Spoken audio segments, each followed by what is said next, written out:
education, education. Ating salamin, ipakita natin ang sagot sa problema natin. Ano sa palagay nyo? Ano sa palagay nyo? Ano sa palagay nyo? Magandang Lunes na naman! Ako, April 27. Good morning, Ricky Girl. How was your weekend? Ay, nako, before tayo magkwentuhan, I would like to thank my classmate, my balikbayan classmate, si Stella Abesamis. Ayan, naggaling siya ng Canada. Wow. So, nung Friday, nag-reunion na naman kami mga high school classmates ko. Ang iingay! Ang iingay nila! Lahat Sila ba? Hindi ikaw? Hindi, kasi feeling ko, pag tumatanda ka na, ito yung nakakatawa, Ricky. Di isang mahaba-kamako kaming mesa. We had Indonesian food, ang sarap-sarap, warung. So, nagsisigawan kami kasi nga, di ba pag mahabang table, Hindi para kayo marinig? nagkakarinig oo. Pero sasabihin mo naman dun sa waiter, pakibabaan nga yung music, ang ingay. Pero kami, Mabuti hindi kayo nireklamo ng mga ibang kaya nga, customer. wala silang choice, di ba? So, welcome back, Stella Besamis. At sabi ko nga, pupurihin ko siya dahil ang ganda ng kanyang mga pasalubong sa amin. Wow, galing Canada? Yes, lahat kami may summer tote bag na may matching labubu pa na bad Wow, charm. naman. Pero letre, now I don't feel so bad. Akala daw niya na siya lang hindi nabibigyan. Kaya sabi ko, nag-sorry talaga si Stella Allie. Sabi niya, anong kulay Buong gusto mo? pangalan talaga. Oo, Stella Allie. Ang tawag ko sa kanya nung high school, grade school kami, Hoy, Aliehe! Ngayon nga, ginunda ko na nga, Stella Aliehe. Sabi ko, gusto ko puti. So, tingnan natin kung bibigyan niya ako ng puting salamin. Grabe, laglagan talaga dito. Laglagan talaga. Kaya happy, welcome back kay Stella Besamis. Abangan ko ang aking salamin kay Stella Aliehe. Ay, wala ka pa bang puti? Wala pa akong puti eh. Kaya sabi ni Stella sa akin, excuse niya. Kasi alam ko lahat na ng kulay na sa'yo eh. Kaya nga. Kaya hindi kita binigyan. Wala akong pakialam. Diba, it's the thought that counts. It's the thought that Ako counts. din, ganyan yan. Oo, wala Oo. akong black, wala akong white. I mean, may black ako pero nasa bahay. Pero gusto ko white para bagay sa Bagay sa summer. perlas mo. Bagay sa perlas ko. Ayan, naka-white ako. Di ko may white sa Naku, glasses Stella, ako. Aliehe, ha? Aliehe. Oo. Aliehe. Yung puting salamin ni Patty, ha? Correct. Dapat, aura mismo. Dumating na Yun. galing Canada. Kundi araw-araw kanya babatiin dito. Oo, ito. Kasi ang nag-introduce sa akin sa brand na ito, Ay, Fight siya ba? 2. She was only introduced it to me. But because I have a cousin also who lives in Canada, I ordered through from her. Canada yan talaga? I Mula think sa it's in the Canada? States eh. But because, both of us have relatives in Canada. Pero anyway, I don't care. Basta abangan ko. How was your weekend, Ricky Ay, girl? ito, weekend. You look so peachy-peachy. Peach, ating naman pa. Naglagay ako ng pink. Hindi, oo naman. Pati sapatos mo, may bulaklak. Pamela ba yan? Kinuha mo ba yan sa hardin? Kinuha ko kanina dyan sa may Central Avenue. Ang daming bulaklak. Ano, Bugambilya. How was your weekend naman? Ay, may natutunan ako this weekend. What Kasi did you learn? for the whole week, I was really extra stressed. Bakit naman? Basta stress. Minsan may natatagpuan ka talaga mga stressful people. Oo, alam mo yun? people. People, no? So, Alam more mo yun, than parang- one. Oo, so, people. Oo. So, alam mo yun, minsan pagsubok siguro ng Panginoon yun sa iyong katatagan, di ba? Pero ang natutunan ko ngayong weekend, ay, di ba lagi tayo refresh, recharge, and Reuse. May natutunan ko, detach. Detach. So, ang weekend natin, dapat ayan, panahon din natin para, pagbabayaan natin yung mga stress. It's time for us to, para makapag-recharge tayo. Correct. Ayan. So, masaya. pinatawad mo na ba yung mga people na yan? Pinatawad ko pa. Hindi, ngayon ulit. ngayong Lunes ulit, kayo na natin sa isipan. So, yun ang importante. Kaya pala weekend yan, para makapag-detach tayo sa mga Correct. stress sa buhay. Ayan. At, maano natin yung makapag-recharge. Diba? Para makapag-ipon ng lakas. Yan, para sa bunuin. susunod, na linggo na kailangan mong tatahakin na naman yan para magtrabaho, di ba? So anyway, samahan nyo kami ni Ricky Girl hanggang alas 10 po ng umaga. At lalo na po, yung mga nakikinig po sa amin sa Radyo Aguila 1062, kung naiipit man lang kayo sa traffic, ayan ha, magbaon kayo ng maraming pasensya. Naku. Kasi napansin ko, dahil nga bumalik na yung traffic, 3 linggo na, di ba? Oo. Medyo bumababa na yung presyo ng mga produktong petrolyo. Abay, dumadami na rin ulit yung mga sasakyan. Totoo yan. Di ba? Naku. You noticed? Oo. Ay, nung Friday, Oo. ako mismo naipit ako sa traffic sa EDSA. Friday pa to ha, Oo. kasi may nasunog na bus. Nabalita yes, mo nung yun? gabi. Yes. Nakitang-kita ko siya. Sabi ko, bakit kaya ang traffic? Yes. Ayun, galing Oo. akong dinner. kasi our dinner was in Pasig. Oo. So some of my classmates who go home to Quezon Oo. City and to Green Hills, they were saying na that nga na naipit nga daw sila sa Oo. traffic. Talaga sa ano pa, bungad pa ng pauwi ko sa Green Hills kasi Oo, galing naman correct. ako Sa ng may BGC. overpass ba yun? Nakita Oo. yun, sabi nga ng mga kaklase ko. Tapos, hindi lang yan. Oh. Pati gabi niya, Oh. traffic din. Pati Oh. tataka ako, bakit alas Alas 12 na Baka ng madaling naipit-ipit araw, na. hindi, silarado pala ng MMDA. Ay, Dahil- DPWH, sorry. Naggawa Oo, kasi nagawa. i-check daw nila kung ano nangyari sa kalsada, Oh. gano'n. So talagang grabe ang traffic nitong weekend. So sana ngayong pong linggo, hindi naman gano'n Hindi kalala na. ang traffic sa Okay, atin. ito na, umpisa na namin. Ayan, nadami na namin na chismis ni Ricky Girl. Di ba, mga ganap-ganap Oo. natin. Ito na po ang ating unang swabing pambungan ngayong Lunes, April 27 na po. Oy, before anything else, Oh. I'd like to congratulate and I'd like to thank myself. Teka lang. Good job ka dyan. Good job ka. Oh, Good job. hindi, kasi bibidahin ko lang yung nangyari nga dun sa Summer Blast last Sunday. Sabi ko kay Obet, isang linggo na pala. Had I known when I wrote this na yung TV special will come out this weekend. So, abangan nyo na lang kung anong oras ang Summer Blast TV special, yung coverage po niya itong weekend na ito. So, ayan, congratulations ulit po sa Net25 para sa kanilang very successful Summer Blast 2026 sa dalawang venues. 200,000 people po ang dumagsak. 200,000. Ayun, may Correct. estimate na talaga tayo. Historic talaga yan in the Philippine concert scene. Nakikita ko ibang artist na gines. Yes. Hanggang ngayon, nagpo-post nagpo-post pa rin sila. Overwhelmed sila. Hindi nila akalain na ganun kadaming madlang people ang pupunta.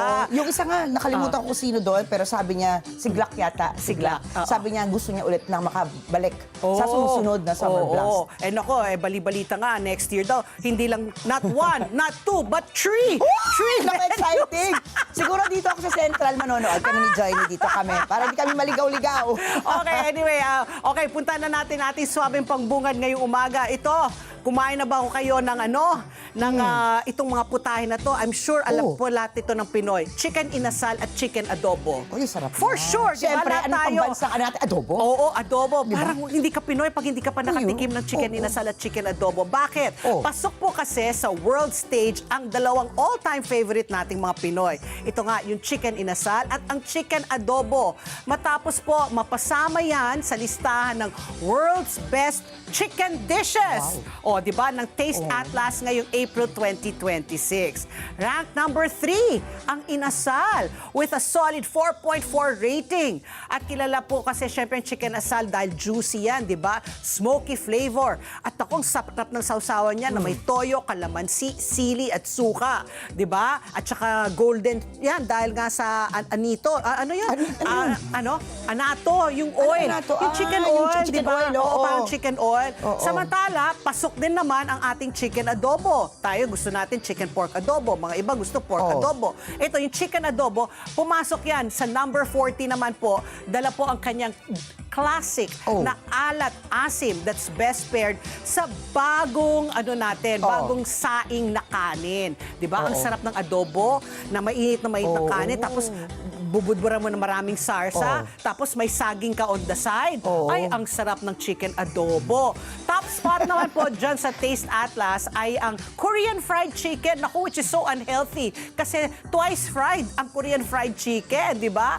At sinundan naman to ng Peru's Pollo a la Brasa. Ayan, ang number 2. Ayon po sa Department of Tourism, malaking bagay po ang recognition na ito para mas maipakilala syempre ang Filipino cuisine sa global scene at mas dumami pa po ang opportunities para sa local farmers, chefs at food businesses. Alam mo, chicken inasal. Nakakatakam na naman yung kwento mo. Pati ayoko ta nagkukwento I know, but you know, chicken inasal and chicken adobo, that's comfort food. Talagang comfort food. Talagang parang maski na araw-araw yan na ihain sa'yo, hindi ka nagsasawa. Lalo na kunyari, nag-abroad ka, pag uwi mo, di ba, hinahanap mo yan, adobo, inasal, sinigang. Di ba? Yan ang mga staple talaga ng mga pagkaing Pilipino. Alam mo, hindi ako, ito sa totoo lang, hindi ako mahilig sa pagkain Pinoy, sa Filipino talaga? food, hindi talaga. Pero kahapon, mababanggit ko lang din, first time ko makapunta sa Abes, Abes, hindi oo. ko alam, yung kaibigan ko matagal na, sila pala may-ari nito. Cruise. So, Pampanga, si Land Senyor Cruise. Rafael, ayan, pinakain niya kami kahapon. Anong favorite mo doon? Sasabihin ko sa'yo anong favorite ko Talaga, dyan. favorite eat ko ng mga there. lola ko. Oo. Hindi ko akalain na napakasarap pala, napaka-rich na history. Pampanga pa pala yan. Kapampangan. Noong unang panahon pa. Yes. So, ang favorite ko doon, yung sinigang. Sinigang. Sinigang. Naalala ko sinabi mong sinigang nga. Oo, sinigang. Comfort food siya. Oo. Kasi talagang perfect for a Sunday, no? Yung sinigang, pritikin niya. Tapos meron yung sugpo. Sugpo, oo. Sugpo na may alige. Yun, Yes. may tinuro sa akin si Senyor Rafael, yung kaibigan ko. Ilagay mo pala yung sausawan ng alige sa sinigang. Sa sinigang. Sa halip na patis kalamansi sili. Oo. Ang sarap, Pati. Ikaw, ano paborito Ay, mo yung doon? favorite ko dyan sa Abes, yung, believe it or not, lamb adobo. Ang sarap. Lamb. Tapos, masarap rin yung kanilang bamboo rice. Ayoko yung bamboo rice. Siniserve. Tapos Itatik-tik doon. Oo, sa bamboo. Tapos, masarap din yung nila, yung crispy na isda, yung plapla. Ayoko yung plapla. Oo, yung naka-butterfly. Oo, yun. Ay, naku, ang sarap talaga kumain. Nagtataka ako, bakit Kaya dapat ikaw, magpalusog ka na. Ang sarap ito nga, talaga lusog-lusog ko kumain. na nga ngayon. Tuwing Lunes, sinasarado namin yung aking mukha. Yan, tinatakpan namin sila. Sarado. Diba? Tinatakpan namin. Yan ang mga kinain natin over the weekend. Masarap talagang kumain. Kaya Yan, talagang... recharge talaga tayo. Recharge ka talaga ba ngayon? tayo. Ay, nako. Are you ready for the week? I am ready, and especially because it is bakit? payday on Thursday.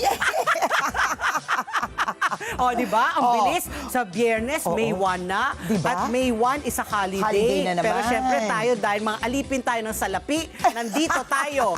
Okay, ikaw, ito naman, swapin Pati. pambungad mo? Mula sa pagkain masarap ulamin, ha? Ito naman, Tatak Pinoy na minatamis. Global superstar din yan. Siyempre, matagal natin pag-uusapan ito. Ang ube! Ube! Nako, masarap ang ube. Bakit? Trending ngayon yan sa South Korea finally. Ube craze talaga sa Sokor. Dahil makikita at matitikman ang iba't ibang ube katulad ng ube basket cheesecake. Nako. Na perfect for your caffeine fix. Ayan. Sikat din ang mga ube flavored drinks. Ube milkshake with soft serve ice cream Yan. swirl. Ube latte. Ayan. Ube donut. At marami pang iba. Patok din daw ang ube, hindi lang sa Korea, di ba? Naibalita rin natin Yes. yung dati, no? Pati na rin sa US, Japan at China, sikat na rin ang ube. And idagdag ko lang, gustong-gusto yan ng mga European. Oo, ube. Iba yung ano niya kasi, Diba? yung, kumbaga unique, di ba? Hindi sila masyadong familiar. Kakaiba, no? Parang yung Japan, di ba? Parang couple of years Matcha na, ba yun? matcha. Matcha naman, Di ba? Ano yan, produkto ng Japan. Abi tayo, meron tayong ube. Love na love ko ang ube pag nasa halo-halo, ube ice cream. Ay, ang Pero sarap-sarap. alam mo ba, sabi nila nung malaki ako, di ba? Ayoko ng ube kasi sabi nila, pagkain daw rin matatanda. Natunala mo yun, di ba? Pag matanda ka daw, sumasarap na yung Ay, ube. nako, I Kaya ang love. ube cake, gusto yan ng matatanda. Chocolate cake pambata. So siguro, kasi gusto ko na siya, mukhang tumatanda na rin ako. Ako, love na love ko, yung lalo na yung ube na sa sorbetes, yung nagtutulak ng ice cream, tapos ube. Dirty ice cream, ano? Dirty ice cream, ube, at saka keso. Yun ang yun mga ang masarap. favorite Combination ko. yan, ano? Correct, favorite flavors ko yan. Ito naman, punta naman tayo sa puro pagkain pinag-usapan natin, Lunes pa lang. Anong pagkain natin ngayon? Join me. Food overload pa rin tayo. Isang higanting version naman po ng iconic na, ito, favorite ko rin Pagkain na ito. naman. Sisig! Nako! Ito, sisig, literal to na ipinagmamalaki sa Tagaytay sa pangunguna po ng Kapampangan chef na si Howard Dizon. Ayan, Chef Howard. Imagine this, tingnan nyo kung kayo po ay may TV. Gaano kalaki yung sisig na yan. Grabe. 600 kilos po ng maskara, yung pisngi po ng baboy ang ginamit. 350 kilos po ng sibuyas. At 60 kilos naman po ng atay ng manok. Ayan, ako yan ang mga sangkap para sa sisig. Lahat pinagsama-sama yan para sa isang epic na putahe o Kapampangan dish, but it was made massive. Ang laki, 600 kilos. Wow. Patunay po na kahit ang traditional dish, kayang gawing next level at talagang hinahanap-hanap ng mga turista, mapa-local man o international. Naku, masarap rin yung sisig na yan sa mainit na kanin, Kanin, di ba? Oo. Tapos may sarsanta, may kalamansi. Favorite mo yan? Favorite ko yan. Lalo mas gusto ko yung sizzling, yung medyo malutong-lutong sa Gusto ko ilalim. if ever kakain ako, toasted na toasted Yun na gusto nga, ko. sizzling nga, di ba? Tapos yung gusto mo na nasa sizzling plate, tapos may kalamansi ka, tapos meron kang liquid seasoning on the side. Nor ba yan? Oo, Nor. nor. Yung mga iba naman, they prefer mayonnaise, di ba? So kanya-kanyang trip. Basta walang basagan ng trip. Basta ako, favorite ko rin yung ng sisig. Over the weekend, Sabado, ibibida ko rin lang. Si Malu Fagar, nagdala sa aming dinner ng lechon. Lechon? Siyempre, wala. Wipe out rin. Kotsinilyo ba yan? Hindi, O yung malaki. Malaki-laki mga ganyan. Oo. Oh. Tapos, syempre, yung balat, parang wala pang 30 minutes, ubus na lahat ng balat. Diba? Ikaw, anong ambag mo? Ambag ko, ako nagdala. Matatawa ka ako, anong dala ko? Ano? Syempre, ube cake, at saka kasadasa siopaw and kasadasa in fairness, empanada. akala ko Ayan. kwento lang ano. Hindi. Marami akong kwento, marami akong ambag. Okay, what is the weather going to be like today, Miss Ricky Girl? Ito na nga po ang ating ASPN. Ang status ng panahon ngayon, magdudulot ng easterlies ng maulap na kalangitan na may kalat-kalat na pag-ulan at pagkulog pagkidlat sa Sorsogon, Northern Samar, Eastern Samar, Southern Leyte, Dinagat Islands at Surigao del Norte. Habang magdudulot naman po ito ng bahagya maulap hanggang sa maulap na kalangitan na may isolated rain showers o thunderstorms sa Metro Manila at sa natitirang bahagi ng bansa. Asahan po ang highest temperature na 35.8 degrees Celsius mamayang alas 4 at ang paglubog po ng araw mamayang 6:12 ng gabi. Samantala, ilang lugar sa bansa makararanas po ng danger level heat index ngayong araw. Sa ngayong araw po na ito, April 27, 2026, asahan na po sa mga taga-Dumangas, Iloilo, ang 45 degrees Celsius. Kainit! 45 That's degrees. the humidity. Yikes! 44 degrees Celsius naman po sa Sangley Point, Cavite City, at 43 degrees Celsius. Naku, aray ko po sa Naku, Giwan. sa mga kababayan ko sa Eastern Samar. Oo, La Granja, La Carlota, Negros Occidental, at maging sa Iloilo City, Iloilo. 42 degrees Celsius naman po sa Cuyo, Palawan, Puerto Princesa, Palawan City, at sa San Jose Occidental, Mindoro. At kasama rin po dyan ang San Ildefonso sa Bulacan at maging sa Iba, Zambales, 42 degrees Celsius po ang heat index. Sa ilalim nito, ang danger level, pwedeng maranasan ng heat cramps at heat exhaustion. Pwedeng humantong sa heat stroke ang patuloy na pagkababad sa init. Paalala rin po ng Pag-asa, ugaliin na laging uminom ng tubig at magdala ng panangga sa araw. Correct, ha? Hindi tayo magsasawa magpaalala sa ating mga viewers. Talaga, maraming tubig pong inumin po natin. Kung kaya natin, huwag lumabas sa tirik ng araw, alas 10 ng umaga hanggang mga alas 4. Stay indoors po. Magdala nga tayo ng, kung lalabas man tayo, ng payong, ng sombrero, maglagay ng sunblock. Tsaka yung sinasabi natin na, magpaypay. yung sleeves, Yung sleeves, no? Lalo sa mga driver po natin dyan, lalo na, Ingat. alam mo, meron lumabas na pag-aaral ha, yung pag hindi kayo nag-sunblock o naglagay ng protection, yung babae talaga. Dahil ikaw exposed ka sa araw dito habang magmamaneho, di ba, sa kaliwang bahagi. Talagang una nasira yung balat niya dito. Compare dito, sa makita mo yung epekto ng araw talaga. Kaya ingat-ingat po tayo. Sunspots na pwede maging skin cancer yan. Kaya dapat talaga mag-ingat po tayo. Imagine mo, Patpi, dito ka, puro wrinkles ka dito, wala. Okay, kanina, ayan na, medyo binalita natin dahil today is Monday. Paalala po sa ating mga motorista, bukas po ang galawan po ng produktong petrolyo. Medyo mix-mix ang maasahan po. So sa mga gumagamit po ng diesel, ayan, bukas na kayo magpakarga. Dahil po may inaasahan pong pagbaba po ng 10 piso hanggang 11 piso. Wow. 11 pesos. From Gis hanggang 11 peso po ang ibababa po ng diesel. Habang ang gasolina, baka walang galaw o kung gagalaw man, piso ang itataas. Aray ko po. Habang ang kerosene, parang diesel rin, bababa po ng 10 pesos to between 10 pesos and 11 pesos. So ayan pa, kung kayo po ay gumagamit ng diesel, bukas na kayo magpakarga. Ang gasolina po, kung pwede kayo, kung gusto niyo magtipid, maski na maliit lang po ang taas, piso daw, maski na tipid pa rin yon, magpakarga na po kayo ngayon. Ang kerosene, nako, sa mga gumagamit ng pagluto, ayan na, bukas na lang kayong bumili. Ngayon, mag-uling na lang muna kayo.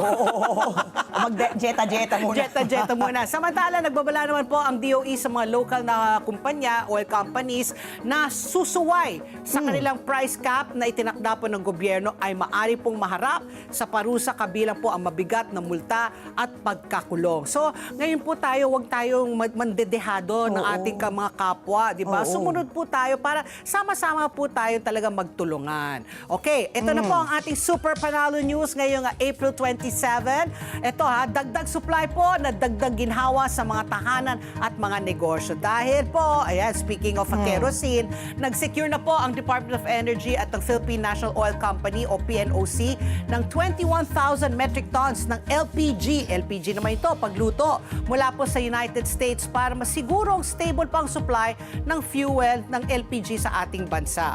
Ayon po sa DOE, darating po ang shipment mula May 20 hanggang May 31. Ayan, asahan na natin sa susunod na buwan.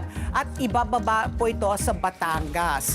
Target nitong palakasin ng LPG inventory kasi ito yung pinakamababa. Parang 30 days lang inventory nito eh.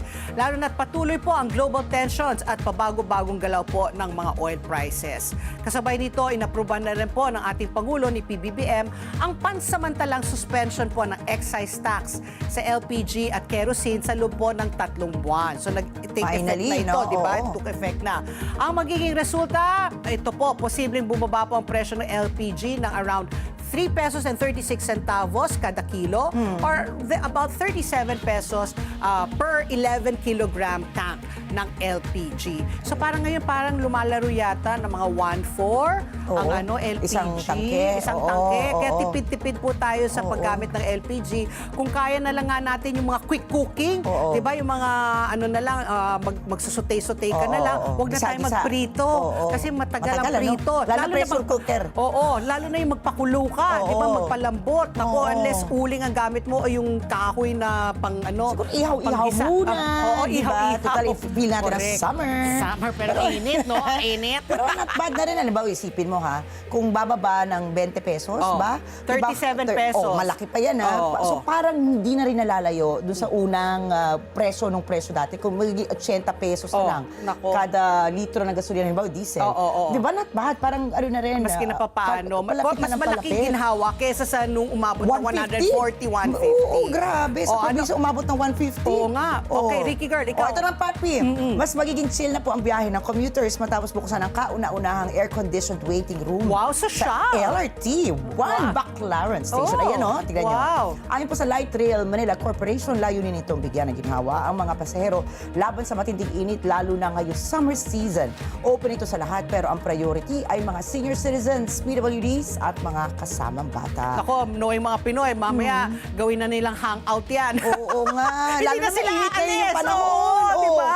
Baka sabihin nila, halika, doon na lang tayo sa MRT, waiting, yung aircon na waiting room. Oy, hindi, para sa mga pasahero po yan. At priority nga, yung mga PWD, ating mga senior citizen, di ba? At yung mga may bata. So, ano po tayo ha? Let us give, kumbaga let us be Considerate ba? about, yung mga dapat talagang gumamit yan ang paggamitin natin Oo. dyan. Okay, Ricky Girl, ngayong Lunes, magpapakitang gilas tayo dahil 3 issues. Nakapagpahinga tayo eh. Oo, kailangan. Tapos Sabak ulit sweldo pa, tayo. di ba? Okay, anong issue number 1, Ito na Ricky Girl? pag-usapan natin dati, Pat Piano, Yes. nung hindi pa na pag-uusapan yung mga truckers, Oh. natalakay na natin ito dito. Aba, Correct. umalma na sila finally. Umalma na po mga truckers sa hindi pagkasama sa tulong ng gobyerno sa gitna ng krisis sa langis. Ayan. Bagamat may mga tulong kagaya ng libreng toll sa Yes. ilang transportasyon ng agriculture products, maliit na porsyento pa lamang ito ng buong trucking industry. At dahil dito, nanawagan na nga ang grupo na isama rin ng mga truckers sa fuel subsidy at iba pang programa ng gobyerno para makatulong sa patuloy na hamon ng pagtaas ng presyo sa langis. Bakit nga ba wala silang ayuda? Abay, kasama po natin mamaya si Maria Zapata, ang presidente po ng Confederation of Truckers Association of the Philippines. Oo, kasi sila talaga nag-aaray na rin sila, hindi sila kasali. Eh syempre sila, pag hindi sila kasali, wala silang ayuda, ipapasa nila yan sa Tama, customers, di ba? oo. Tapos syempre, ayun na, magtataas na lahat. Inflation, kaya nga yun ang nangyayari, tumataas na inflation. So yan po ang issue number 1 natin. Issue number 2 naman po natin, ako ito, long time no see. Nanawagan na po si Batangas 1st District Representative Leandro Leviste sa Office of the President na imbestigahan ang mga ulat ng diskriminasyon sa pamimigay daw ng ayuda, in particular dyan sa Batangas po. Ibinunyag ng mambabatas na mayroon isang kapitan ang sinabihan ng presidente ng Liga ng Barangay sa Batangas na hindi sila kasama sa mabibigyan ng ayuda dahil nagtatampo raw sa kanila si Governor Vilma Santos Recto, ang ating star for all seasons. Eh dapat yung mga barangay tigto 200,000 na Oo, parang ayuda. oo. Samantala, may panukala naman po ang kongresista na babaan ang value value-added tax, di ba? Kasi kasalukuyan nasa 12%. Ang parang pinupush niya, ibaba sa 10%. So yan, makakausap po natin after a long absence, si Congressman Leandro Leviste. Yan po ang ating second issue. Yan. Naku, pero alam ba, hindi ako magugulat ha. Kasi uso yan sa local politics, yung magtatampo si Go, magtatampo si Mayor. Tapos unfair naman sa mga constituents. Dapat hindi nila isipin yung politika ngayon. Correct. Pero diba? minsan sinasabi lang nagtatampo si Go, pero wala naman. Para Wala lang naman may pala. excuse lang sila, Or di ba? baka yung iba, binubulsa na lang. Binubulsa, diba? correct. So, Oo. tala po, issue number 3 natin, ano ba ang no-buy movement? At bakit ito biglang sumikat, lalo na sa Gen Z at mga millennials? Ito raw ay isang paraan para makontrol ang impulsive spending dulot ng budol culture. At social media, paano ba makakatulong ang no-buy para sa makontrol na impulsive spending? Bukod sa pera, ano ang psychological benefits ng hindi pagbili? Nakatutulong ba ito sa mental health? Talakayin po natin ang usaping no-buy movement ngayong Monday Money Matters kasama ang financial literacy and entrepreneurship advocate na si Armand Benco. Ayan, marami. Napag-usapan namin yan nung Sabado tungkol dyan sa no-buy movement. Yung mga iba naman, kasi nga hindi sila pumupunta sa mga mall. Puro sila online shopping. So, yung mga kunyari, yung item na napili nila, 475. Free shipping para maging 500 pesos. Diba, ano mag-girl math mo? Oo, maghanap ka na naman ng produkto na maski na hindi naman kailangan. So, minsan talagang nabubudol ka nga di ba? So, anyway, yun po yung aming mga issues na tatalakay ngayong umaga. Kaya samahan nyo kami ni Ricky hanggang alas 10 po ng umaga. At magbabalik pa po ang ASPN. Ano sa palagay niyo? Ang sigaw ng Pinoy Nation. Oras! Alas 8:34 na po ng umaga. Alam niyo ba na sa dami po ng gadgets at oras natin sa gadgets at computers, mas napapagod ang ating mga mata ay buti na lang. May eyeberry na tumutulong mag-protect laban sa eye strain and oxidative stress. Kaya kung gusto mong maalagaan ang iyong paningin, mag-eyeberry na araw-araw. Oras muli, alas 8:34 na po ng umaga. Silipin na natin po ang mga maiinit, nagbabagong mga balita. Parang nga kasing init po ng panahon ngayon. Inulat po ni US President Donald Trump na sumulat ng manifesto po ang suspect sa pamamaril sa White House Correspondents' Dinner sa Washington, D.C. nung gabi ng Sabado, April 25. Sa isang panayam, sinabi po ni Donald Trump na makikita po sa manifesto ng suspect na si Cole Thomas Allen ang kanyang galit sa mga Kristiyano. Inilabas ng isang pahayagan ang buong teksto ng naturang manifesto. At ayon po sa mga nakabasa nito, hindi ito naglalaman ng pag-atake sa mismong reliyon, kung hindi pilit na inuugnay ang sinagawang pag-atake sa turong Kristiyano. Inilatag sa manifesto ang ilang mga kontra sa planong pag-atake at ang mga sagot dito ng may akda. Ayon po kay US Attorney General Todd Blanche, lumalabas na target ng gunman ang mga opisyal ng Administrasyong Trump pero hindi niya partikular na tinukoy si Donald Trump. Naglabas naman po ng pahayag ang White House kung saan tinukoy nito ang pag-atake bilang ikatlong pagtatangka sa buhay ng Pangulo. Third time na to, third attempt.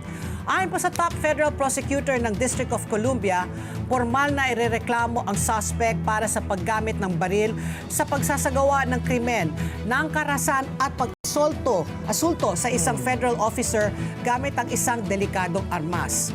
Isang law enforcement agent ang nasaktan matapos barilin. Nakaligtas ito dahil po suot niya isang bulletproof vest. Natukoy na isang tutor at amateur video game developer ang 31 taong gulang na si Cole Thomas Allen ng Torrance, California. Biumahe umano ang suspect mula Los Angeles papuntang Washington sakay ng tren. Nagpalit umano ito ng tren sa Chicago. Sa pagsakay ng tren, nagawa umano ni Allen na dalhin ang mga armas na dala niya nang hindi dumadaan sa security check. Di tulad pag ikaw po ay sumakay ng eroplano. Ayon po kay US Attorney General Todd Blanche, na malagi si Allen sa Washington Hilton ilang araw pa bago ang pag-atake. So he checked in He was a guest sa Washington Hilton. Ang Washington Hilton po ang matagal ng venue. Gawin mo kaya yun? Uy guys, paano hatian? Hati tayo. Kumurot ka ng lempo. Eh, may kumurot sa inasal ko eh. Isang kurot na nga lang yung sa crispy patay. Kurot? Carrot? Kulot? Huh? Charot! Kurutin ko kayo dyan eh. Na-Gcash ko na. Para stress-free ang summer, i-Gcash na yan. Scan QR para saktong payments. Send money para saktong tingilan. No need to stress. Just say yes to a Gcash summer. Kurot-kurot lang ha. Matagal na anyang hinihiling ng mga naunang Pangulo ng Estados Unidos ang pagtatayo ng naturang ballroom. Ayon po kay Montana Republican U.S. Senator Tim Shee, magsusulong siya ng panukala para sa pagpabilis ng construction ng White House ballroom. So parang siguro madja-justify kasi parang security risk kung ginagawa nila sa isang hotel. Kasi yun na nga, Allen, no, he just checked in sa hotel, tapos yun nga, he was able to get access dun sa hotel kasi nga siya po ay isang guest ng hotel. Open target ka kasi kapag ano eh. Pero imagine, third attempt na sa US President, talagang mahabang buhay. Ano ba ibig sabihin nun kapag matagal Diba sabi nila, may kasabihan hindi ko alam kung totoo. Pag masamang damo, di ba, mahirap talagang mamatay agad-agad.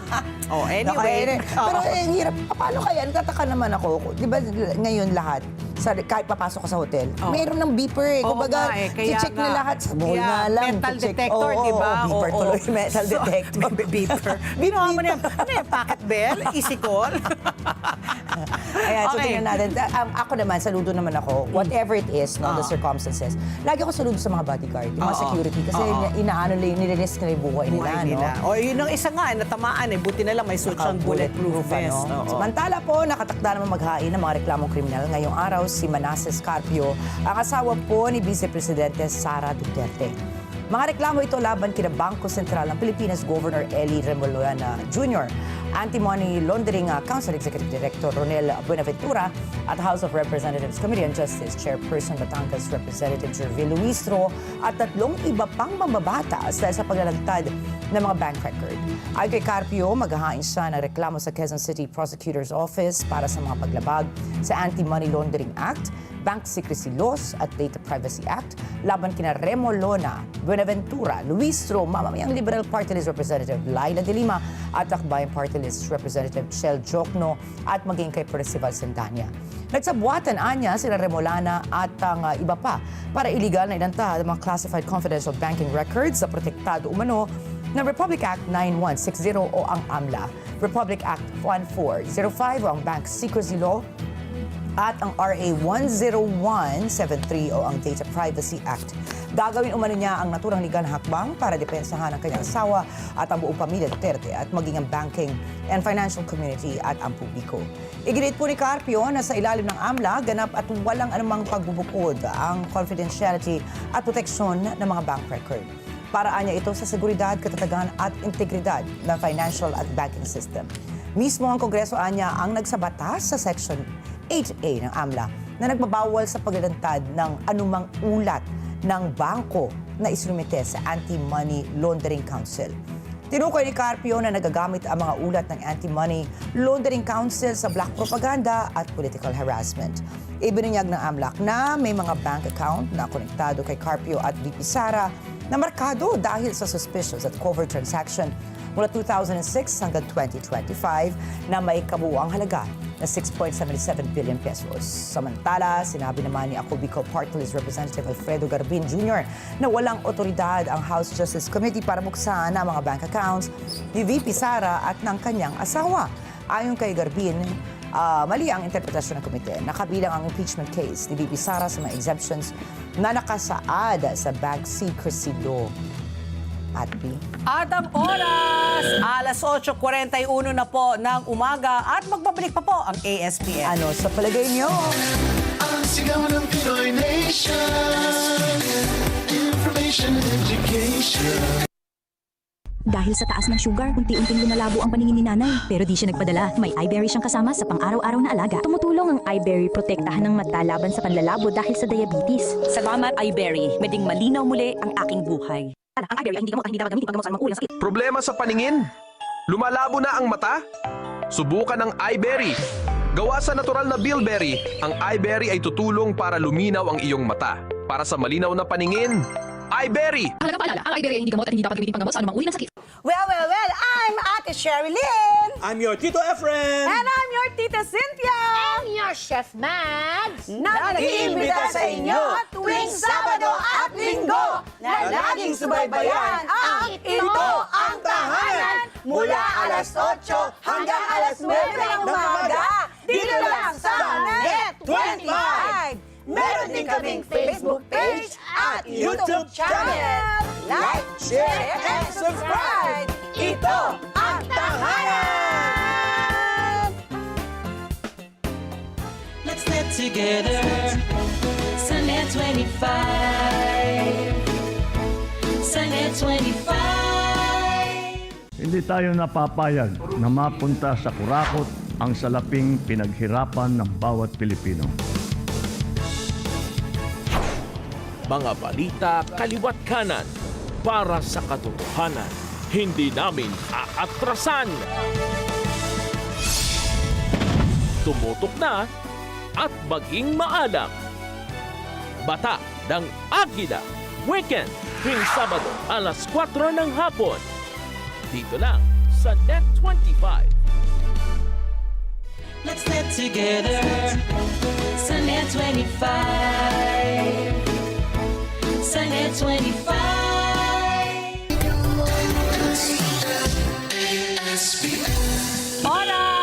Alas 8:43 na po ng umaga. Summer mode on. Ka-Flash, handa na ba kayong mag-splash into summer? Kami na ang bahala sa delivery ng inyong essentials. With free pickup anywhere and convenient payment options, mas hassle-free ang bawat padala. Just enjoy the sunshine and feel the flash. Oras muli, alas 8:43 na po ng umaga at kasama na po natin sa linya si Miss Maria Zapata, ang presidente po ng Confederation of Truckers Association of the Philippines. Magandang umaga po, Miss Maria. Welcome back po sa ASPN. Good morning, ma'am. Miss Ricky. Good morning. Ayan na po. Kanina po, binalita na po namin na may rollback po bukas ang diesel, 10 piso hanggang 11 pesos daw kada kilo, kada litro. Tapos yun na nga, nagtatampo po kayo dahil nga sa patuloy po ng pagtaas, although the past 3 weeks po, nagmemenos na po ang produkto ng diesel. Kayo po, ang sektor po ninyo, mga truckers, ay hindi nakakakuha ng ayuda mula po sa gobyerno. Except for yung libreng toll. So, sa ilan lang, sa agricultural lang. For agricultural products, di ba? Kayo po, Miss Maria, ano pong panawagan po ninyo sa ating pamahalaan para po dito sa ayuda para sa inyong sektor?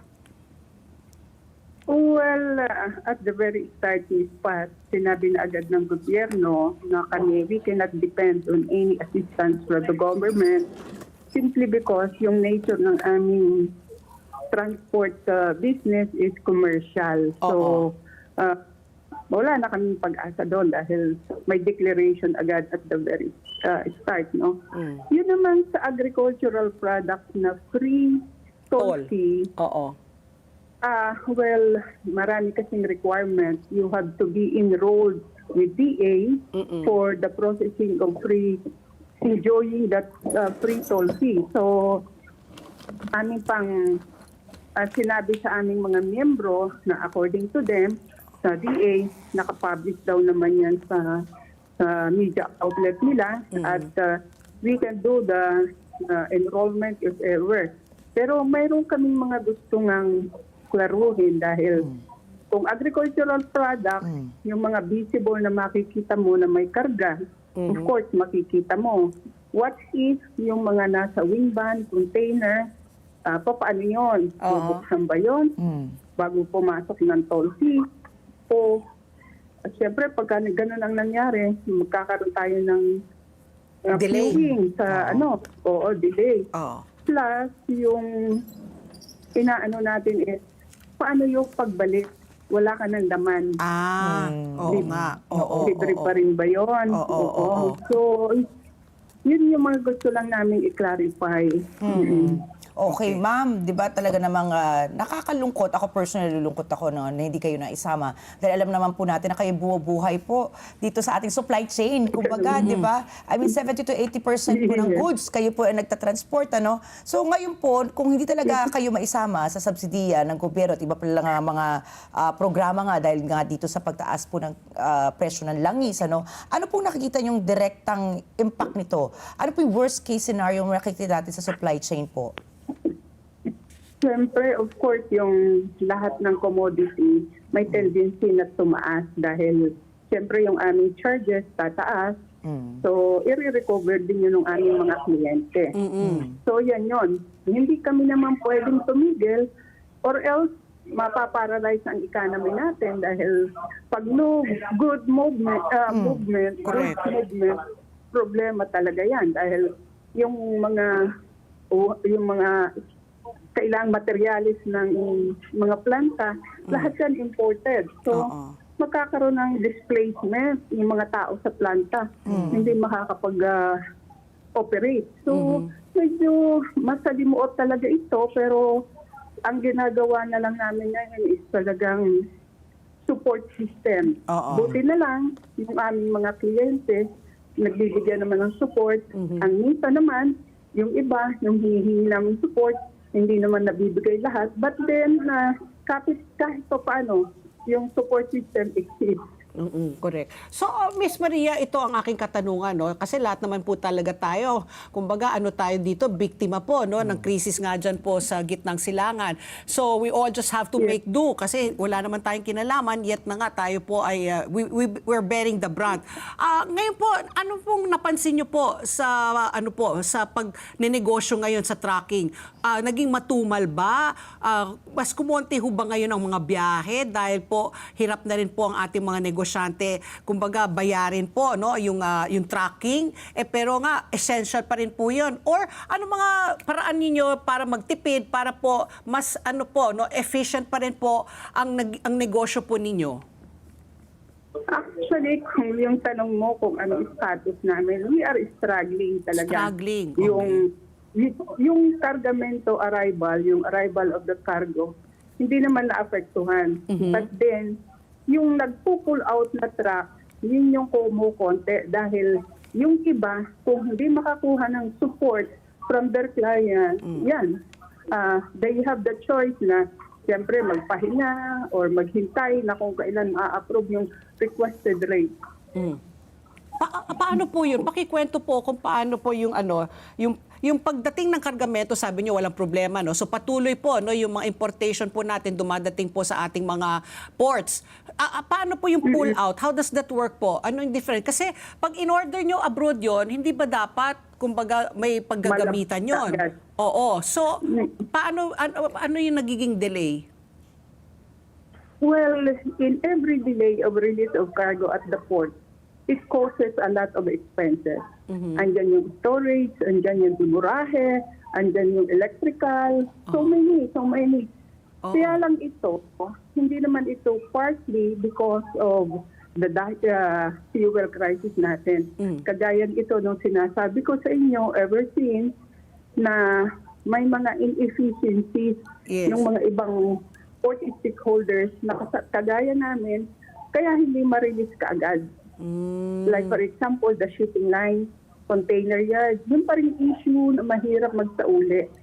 Ng mga yung mga container vans, mahirap isole. Oo. Alam mo naman, lahat ng importers very enterprising. Huli dito, huli doon, penalty dito, penalty doon. And may crisis na nga.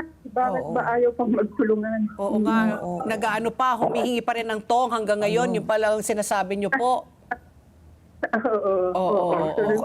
Speaking of tong, ma'am, ang usapan po natin nung huli, di ba, ang isang problema nyo, yung dyan po sa Manila City, yung tuloy-tuloy po yung paghingi sa inyo ng, kumbaga katawagin natin tong, dahil hindi siya legal pala, hindi pala siya opisyal, no, na paghihingi ng, kumbaga ng fees, kamusta po yung problema na yon? Naayos na po ba?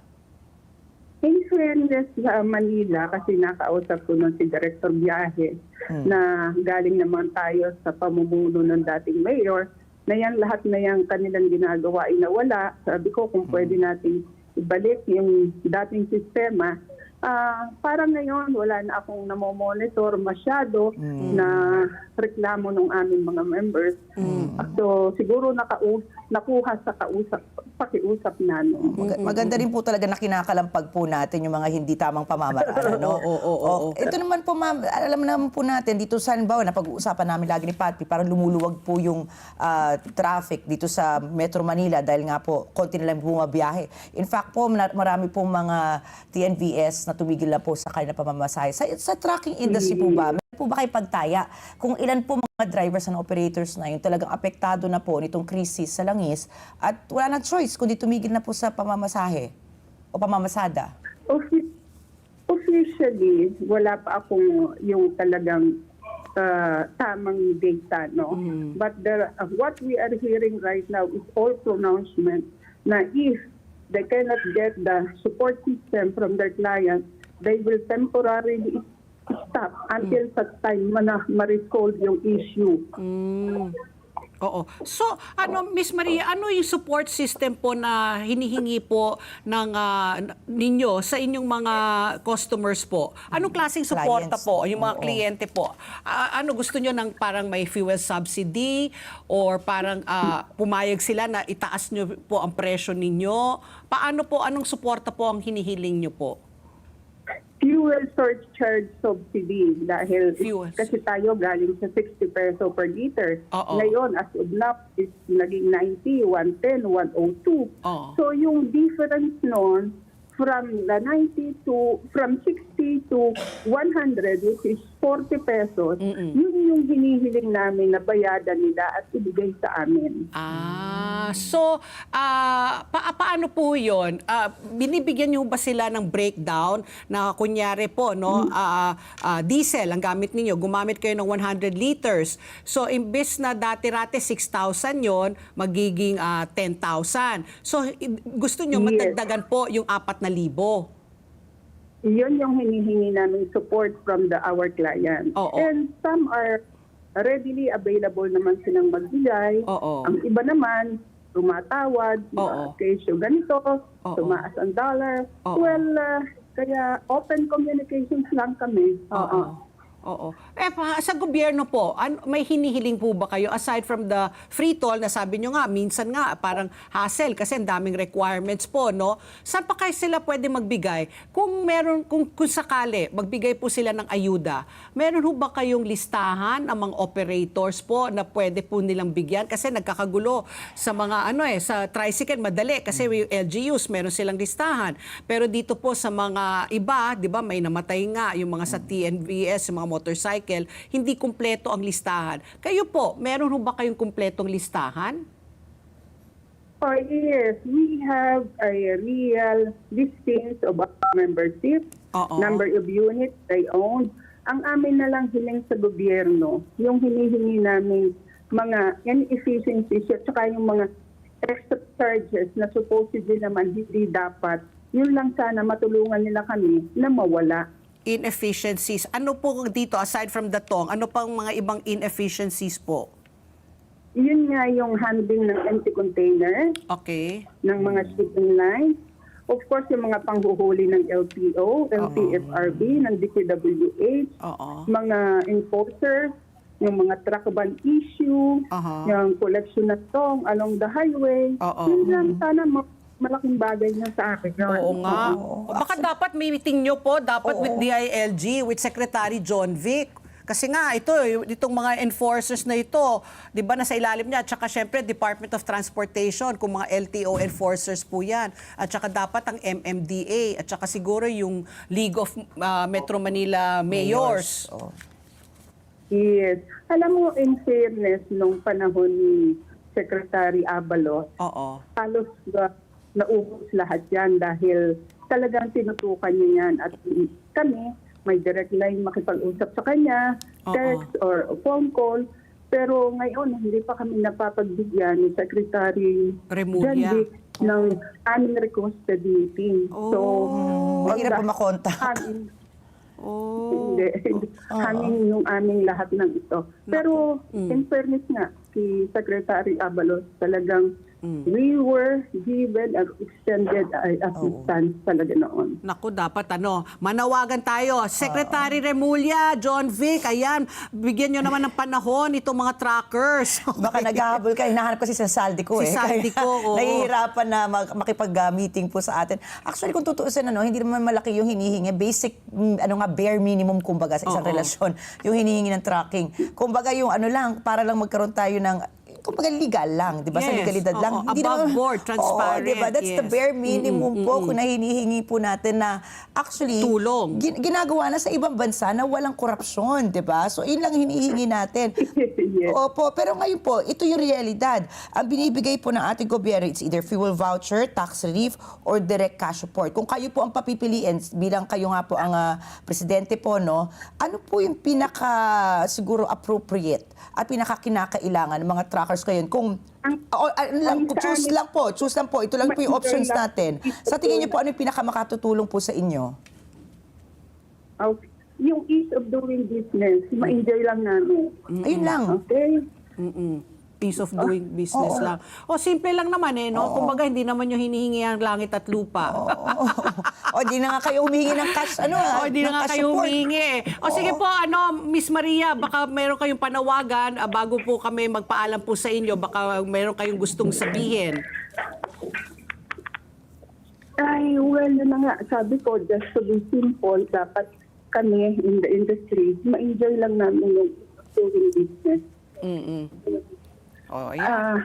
Meron lang akong meeting, tinatawag Yun na nga. O, sige po. Okay ba po, ma'am? Maraming salamat po at good luck po. No? Sana po marinig na po kayo ni Secretary John Vic Remulla. Thank you very much. At ang oras, alas 8:58 na po ng umaga. Tuloy-tuloy pa rin po ang ating pagbabalita. Ito po, inulat ng National Task Force to End Local Communist Armed Conflict o yung NTF-ELCAC na may 2 Amerikanong kabilang sa 19 na hinihinalang rebeldeng komunista na napatay sa mga sagupaan sa Toboso, Negros Occidental nitong nakaraang linggo. Kinilala po ni Task Force Executive Director Undersecretary Ernesto Torres Jr. ang 2 napatay na Amerikano na sina Laili Prijoles at kay Dana Rene Sorem. Nagbabala ang task force sa mga Amerikanong may dugong Pilipino sa Estados Unidos na mag-ingat sa mga panghihikayat ng mga left-wing activists para sumali o sumuporta sa mga rebelde sa Pilipinas. Parehong itinuturing ng Estados Unidos at Pilipinas na terrorist organization ang New People's Army. Nanawagan naman po ang mga human rights group ng independent investigation sa mga nangyaring sagupaan. May mga civilian nila sa mga napatay, kabilang na po ang isang student leader sa University of the Philippines. Ito nga si Alisa, no? 2 local advocate para sa karapatan ng mga magsasaka at isang local community journalist. Ang pangalan niya si RJ Ledesma. Na nais lang, pero hindi yung artista. Hindi yung kaibigan natin. Na nais nga magpakita ng suporta sa mga mahihirap na residente. Sa magkahiwalay na pahayag, kinunden na po ng Malaya Movement USA, Gabriela USA at Bayan USA ang tinawag nilang massacre na isinagawa ng puwersa ng militar ng Pilipinas sa barangay Salamanca sa Toboso. Naglunsad ng independent investigation ang Commission on Human Rights. Nanawagan naman po ang komisyon sa mga otoridad na tiyakin ang sapat na humanitarian assistance, protection at access sa mga pangunahing serbisyo para sa mga miyembro ng mga apektadong komunidad. Samantala, tinukoy naman po ng University of the Philippines Open University ang isa pang estudyante na napatay umano sa engkwentro sa Negros Occidental. Ito po ay si Maureen Santuyo, na isa umanong Associate of Arts student ng UP Open University. Napatay umano ito kasama po ng UP Diliman Political Science major na si Alisa Alano. Nakong babata pa nito mga batang ito, college students pa lang. Imagine mo, ang dami pa sana nilang nagawa sa buhay. Kung ganyan sila katalino na to begin with, di ba? Ewan ko, sana maimbestigahan kung ano ba talaga yung punot dulo talaga nito. Pero yun na nga, ating mga magulang, talaga bantayan po natin talaga yung ating mga anak talaga para po talagang alam natin kung asan sila at maalagaan po natin. Okay, Ricky. Samantala, iniulat po ni Ombudsman Jesus Crispin Remulla na pinatawan na ng freeze order ng Court of Appeal sa mga assets ni dating Speaker of the House Martin Romualdez. Naunang naiulat na nakakuha ng Anti-Money Laundering Council ng freeze order para sa 25 bank accounts at 10 insurance policy. Hindi nito tinukoy kung kanino ang mga naturang asset. Ayon sa AMLAC, nakakita ang Court of Appeals ng probable cause para iugnay ang mga naturang asset sa plunder sa ilalim ng Republic Act No. 7659 sa direct at indirect bribery sa ilalim ng Revised Penal Code at sa mga paglabag sa Anti-Graft and Corrupt Practices Act. Ayon po sa AMLAC, sakop din ng freeze order ang 27 bank accounts, 10 insurance policies at isang investment account na konektado sa isang sinasabing business associate na mambabatas. Sakop din ito ang 2 bank account, 7 property account at isang real estate property sa ilalim naman ng isang corporate entity. Nauna nang sinabi ni Rebulla na inaasang sampahan ang reklamo para sa plunders na Senator Francis Cheese Escudero at Romualdez sa susunod na buwan. Kaugnay naman po ito ng kontrobersya sa flood control. Ayan. And the serye goes on. Parang everyday may bagong kabanata. Oo, talaga. Parang nahiya tuloy si Netflix. Okay, ito naman para sa ating world news pa. Iba pang balita, patungo po ng Russia ang Foreign Minister ng Iran na si Abbas Araghchi para makipagpulong po kay Russian President Vladimir Putin. Nauna rito ay binisita na rin po ni Araghchi ang mga key mediators sa Pakistan at Oman. Ayon po kay Araghchi, hindi malinaw kung seryoso ba talaga sa diplomasya ang Washington. Ito ay matapos ibasura ni Donald Trump ang plano para sa pagbisita ng mga kinatawan nito sa Pakistan. Ayon po kay Donald Trump, magpapatuloy na lang ang mga pag-uusap sa pamamagitan ng telepono matapos tumanggi ang Iran na makipagpulong ng harapan sa mga negosyador ng Estados Unidos habang nagpapatuloy ang tensyon sa Strait of Hormuz. Inulit naman po ni Donald Trump na malapit nang matapos ang gera. Kailan? Sabi niya 4 to 6 weeks, that's 8 weeks na tayo. Samantala, lalo naman po nalalagay sa alanganin ang ceasefire sa pagitan po ng Israel at Lebanon dahil po sa pagpatuloy ng mga atake sa pagitan po ng Israel at ng Hezbollah. Kasabay nito, inanunsyo po ng Israel Defense Force ang mga aligasyon ng looting laban po sa mga sundalan nito sa southern Lebanon.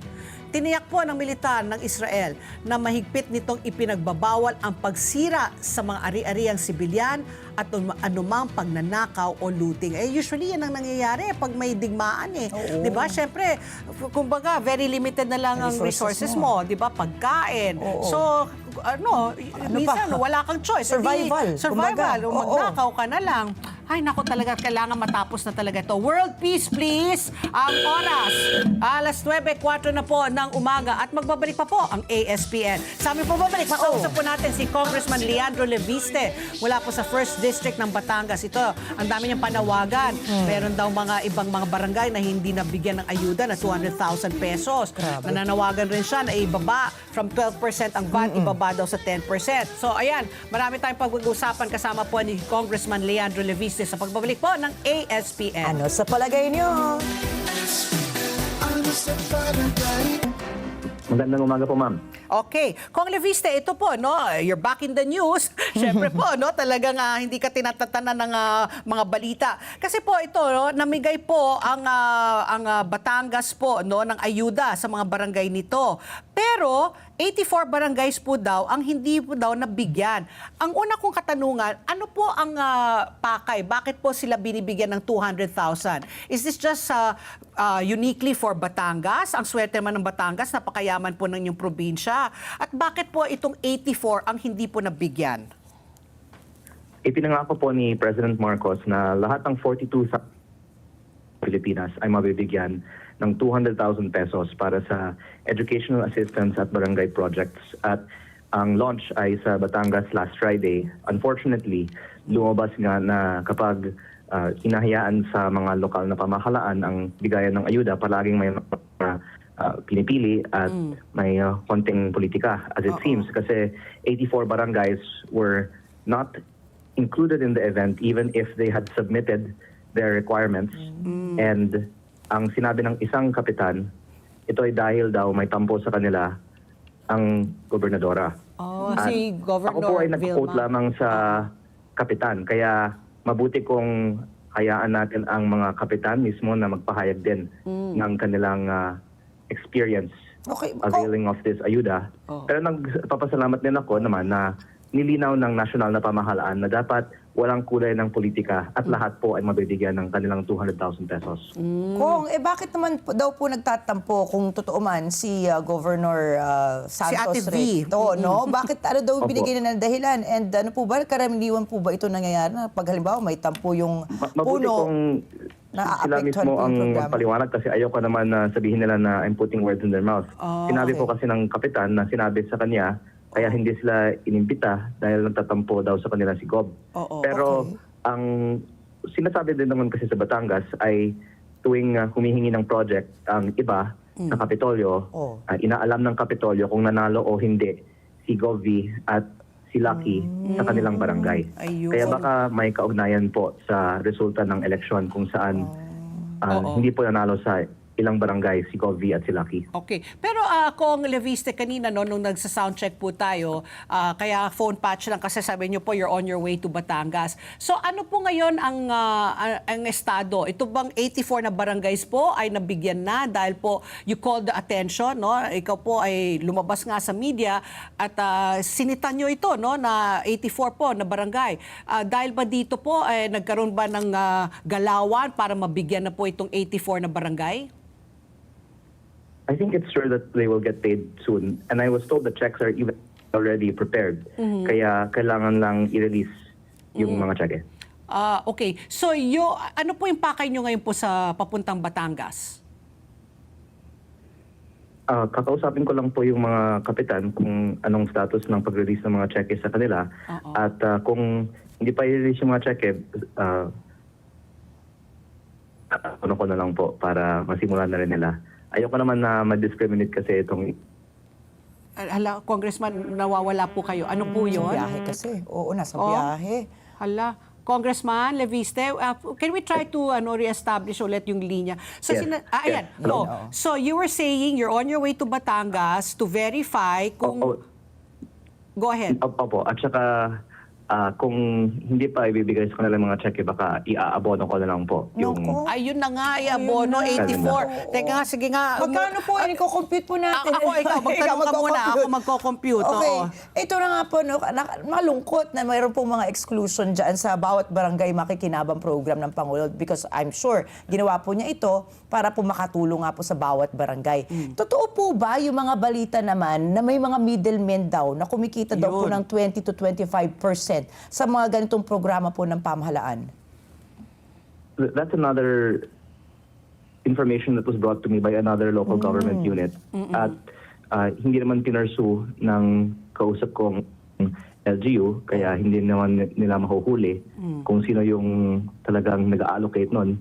Pero I believe it insofar as you're giving government discretion where to allocate additional budget. And madali naman pong magkaroon ng kapalit para paboran ang isang lugar. Kaya mabuti na formula ang basihan para sa pag-allocate ng karagdagang budget. At tuwing kasi may pork barrel, tulad ng nakikita natin sa DPWH, may possibility for corruption. Correct. Pero 1.4 trillion pesos per year is allocated through the National Tax Allotment Formula for local government units, which does not have discretion and is based on a formula. Kaya ang rekomendasyon ko ay gamitin na lang ang NTA formula para sa alokasyon ng bawat bayan makikinabang ayuda. What is that? What's the NTA formula po? The NTA formula is 50% population, 25% land area, 25% equal sharing, applied to all LGUs in the country as a percentage of total national taxes. And I don't know why kailangan ibigay pa sa ehekutibo at pakialaman pa ang magkano ang nakukuha ng bawat isa kung may ganitong sistema naman na para sa national tax allotment. Ang lumalabas po, unfortunately, is dinadamihan natin yung forms of pork barrel sa ating bansa, disguised as a way to respond to the oil crisis. Pero kung gusto natin tulungan ang mga nangangailangan, maraming ibang paraan na mas epesyente kaysa sa itong mga types of pork barrel na prone to Ayuda. pamumulitika. So, Isa din yung pagbaba ng buwis na ipinapanawagan natin, pero mukhang hirap na hirap ang ating gobyerno na ibaba ang buwis. Oo. Kasi Kong Leviste, no, please clarify lang, no? Kasi 'di ba meron na po talagang batas na devolve na talaga yung fund, 'di ba, sa local mga LGUs. Kumbaga, makakakuha ka ng iyong pondo depende po sa yaman ng iyong lugar. So itong 200,000 na ayuda po para barangay, ano ito across the board regardless of your stature as an LGU. Kung ikaw ay third class municipality, 200,000 pa rin po ang makukuha ninyo. At anong accountability po nito? Paano po dapat gastusin? It's supposed to be 100,000 educational assistance and 100,000 for barangay projects na ang example na binigay is pwede kang bumili ng printer, pwede kang bumili ng motor for worth half of the 200,000. But I also don't think that they're deciding these allocations based on need kasi may mga barangay na 50,000 people, may mga barangay na 500 people. Yun na nga. Kaya mukhang ang isang pakay, itong programa, ay para may magandang balita na pwedeng ihatid sa tuwing bisita ng ating presidente sa mga probinsya. Pero ang unfortunate na nangyari, yung unang launch ng programang ito, nagkaroon na nitong issue sa 84 barangays. Yun. And yun na nga, I computed, no? To 16.8 million itong 84 barangays na hindi nakakuha ng 200,000. So kung sakali pa hindi pa nila nakukuha, kung ikaw po mag-aabono, 16.8 million po ang i-abono po ninyo, Kong Leviste. Kung ano po ang kailangan nila para masimulan yung intended use ng bawat bayan na kikinabang. Kaya ang interest ko ay ibigay na sa kanila as soon as possible yung mga cheque. Yeah, para you don't have to make abono. Ito naman po, di ba, nakaka-curious kasi yan po, talagang, kumbaga, according to the top, kumbaga, naibigay na nila. So ngayon po ba, nasa na po yung, ilan yan? 16.8 million. Floating po ba yan o meron pong bumabakod po? May nagbalita na andun na daw yung mga cheque Kaya hindi ko alam bakit hindi nila inirelease noon pa. That's why I also want to get to the bottom of it for the benefit of all the other barangays in the country who will still receive this benefit. Because kung hindi natin itukoy ang problema sa sistema ngayon, mauulit lang. Kasi sinasabi naman ng mga barangay and local government officials across the country, palagi na naman may politika sa pamimigay ng ayuda. Kaya ayaw ko yung ayuda na yan. Sa halip na ibaba na lang natin sana ang buwis. Kasi at least pag ibaba mong buwis, walang magrereklamo sa diskriminasyon. Would you know, Kong, kung isolated case po yung Batangas o talaga meron ding iba po mga LGU sa buong bansa ang nagkakaroon ng ganitong problema? And if we extrapolate it po, ilan po sa tingin nyo yung sa buong bansa yung apektado po ng ganitong problema nga ng hindi pagbibaba nung nararapat na cheque naman at pondo para sa kanila? Definitely it's not isolated insofar as there's inherent discrimination in all forms of ayuda. Hindi naman lahat ay nabibigyan ng 5,000 pesos ng DSWD. Ang mga nasa listahan lang sa transport sector workers ang nabibigyan ngayon. Hindi lang po lahat ng magsasaka ay nabibigyan ng ayuda ng DA ngayon. At nabibigay din ng ating gobyerno ng bigas. And di ko alam bakit naisip nila na dapat mangolekta ng buwis para bumili ng bigas para ipamigay sa mga piling beneficiaryo, lahat naman ng mga Pilipino ay kumakain ng bigas. Kaya ayaw ko po talaga ang ayuda dahil there's inevitably going to be corruption insofar as using government resources for political ends is a form of corruption. Kung Leviste, itong 84 barangays po na hindi nakatanggap, ito ba ay lahat nasa distrito mo o scattered all over Batangas po ito? Yung 84 po ay nasa distrito ko lang. Kung may mga barangay sa ibang distrito, hindi ko po alam. Pero yung nangyari nga po talaga is these 84 barangays had a communication through the Liga ng Barangay and we're told nga na hindi sila kasama for whatever reason na ngayon ay kinokorekta. Oo. So, okay. Kanina pa, no, you kept on emphasizing nga, no, na sana talaga ibaba na lang po yung VAT from 12% to 10% para mas maraming makikinabang. Ito ba ay nyo na po, naihain nyo na po sa Kongreso? Ano po ang reception? Warm, cold, deadma? Ano po ang sabi po ng Kongreso? Kasi nga, mainit po, no, yung Justice Committee para po dito sa hearing po, no, laban po kay Vice President Sara. So where are we in your recommendation to lower ang VAT? Have you filed it? Yes, I filed this last September pa, and ipinangako sa akin ng komite na pagkatapos isusumite ng Department of Finance ang kanilang position paper, anuman ang laman ng position paper ay pagbobotohan na namin sa Kamara. Pero dahil tutol ang DOF sa position paper na pinirmahan ni Secretary Ralph Recto noong November, ay hindi na ito in-schedule para pagbotohan. At follow-up ako kay Chairman tungkol dito. At I want to really hold the Congress accountable to its promise to be open to these things and have separation of powers and not simply follow. Oo. Kasi syempre, no, I mean, it's hindi po ako titigil pag balik ng session. Oo. Syempre, it's kind of expected, no, natututol kasi si Secretary Ralph Recto ang talaga author, no, in 12% VAT. So what other recourse are you looking at kung sakali, no, ang DOF hindi po samang-ayon na ibaba, tapos nga nakikita nyo rin, no, na parang ang Kongreso rin, no, hindi nila masyadong, kumbaga cold sila dito po sa inyong panukala. What is your other recourse?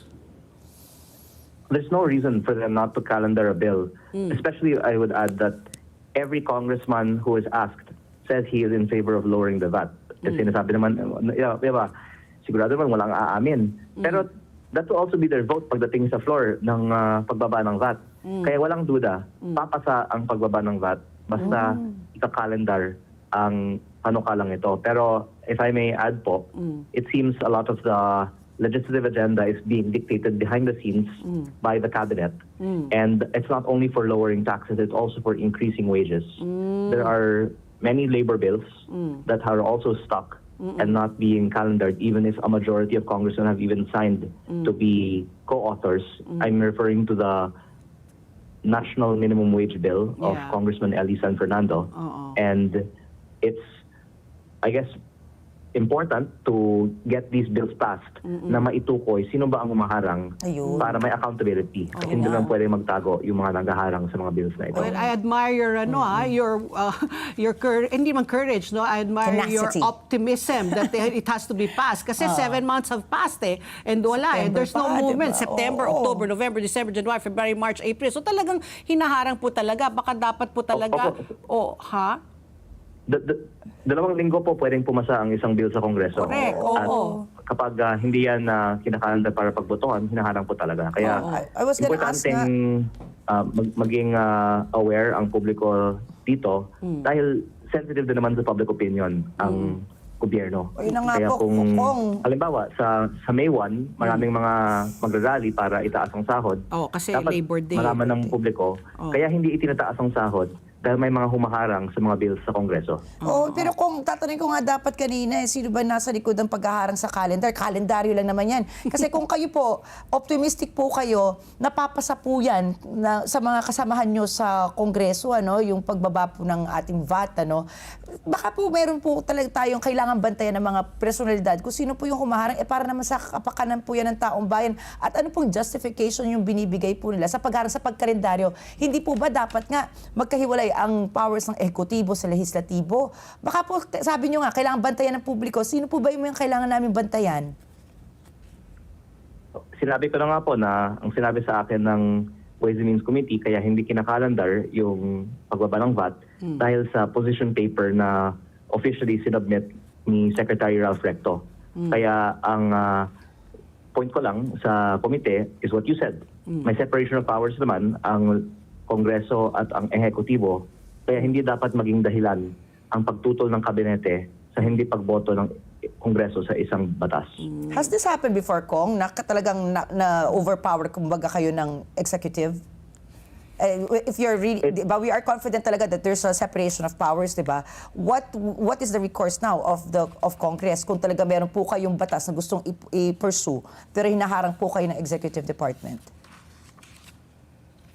Well, in Congress, that's really the norm. But there are other recourses in the Constitution for bills to be approved, and that's actually Okay.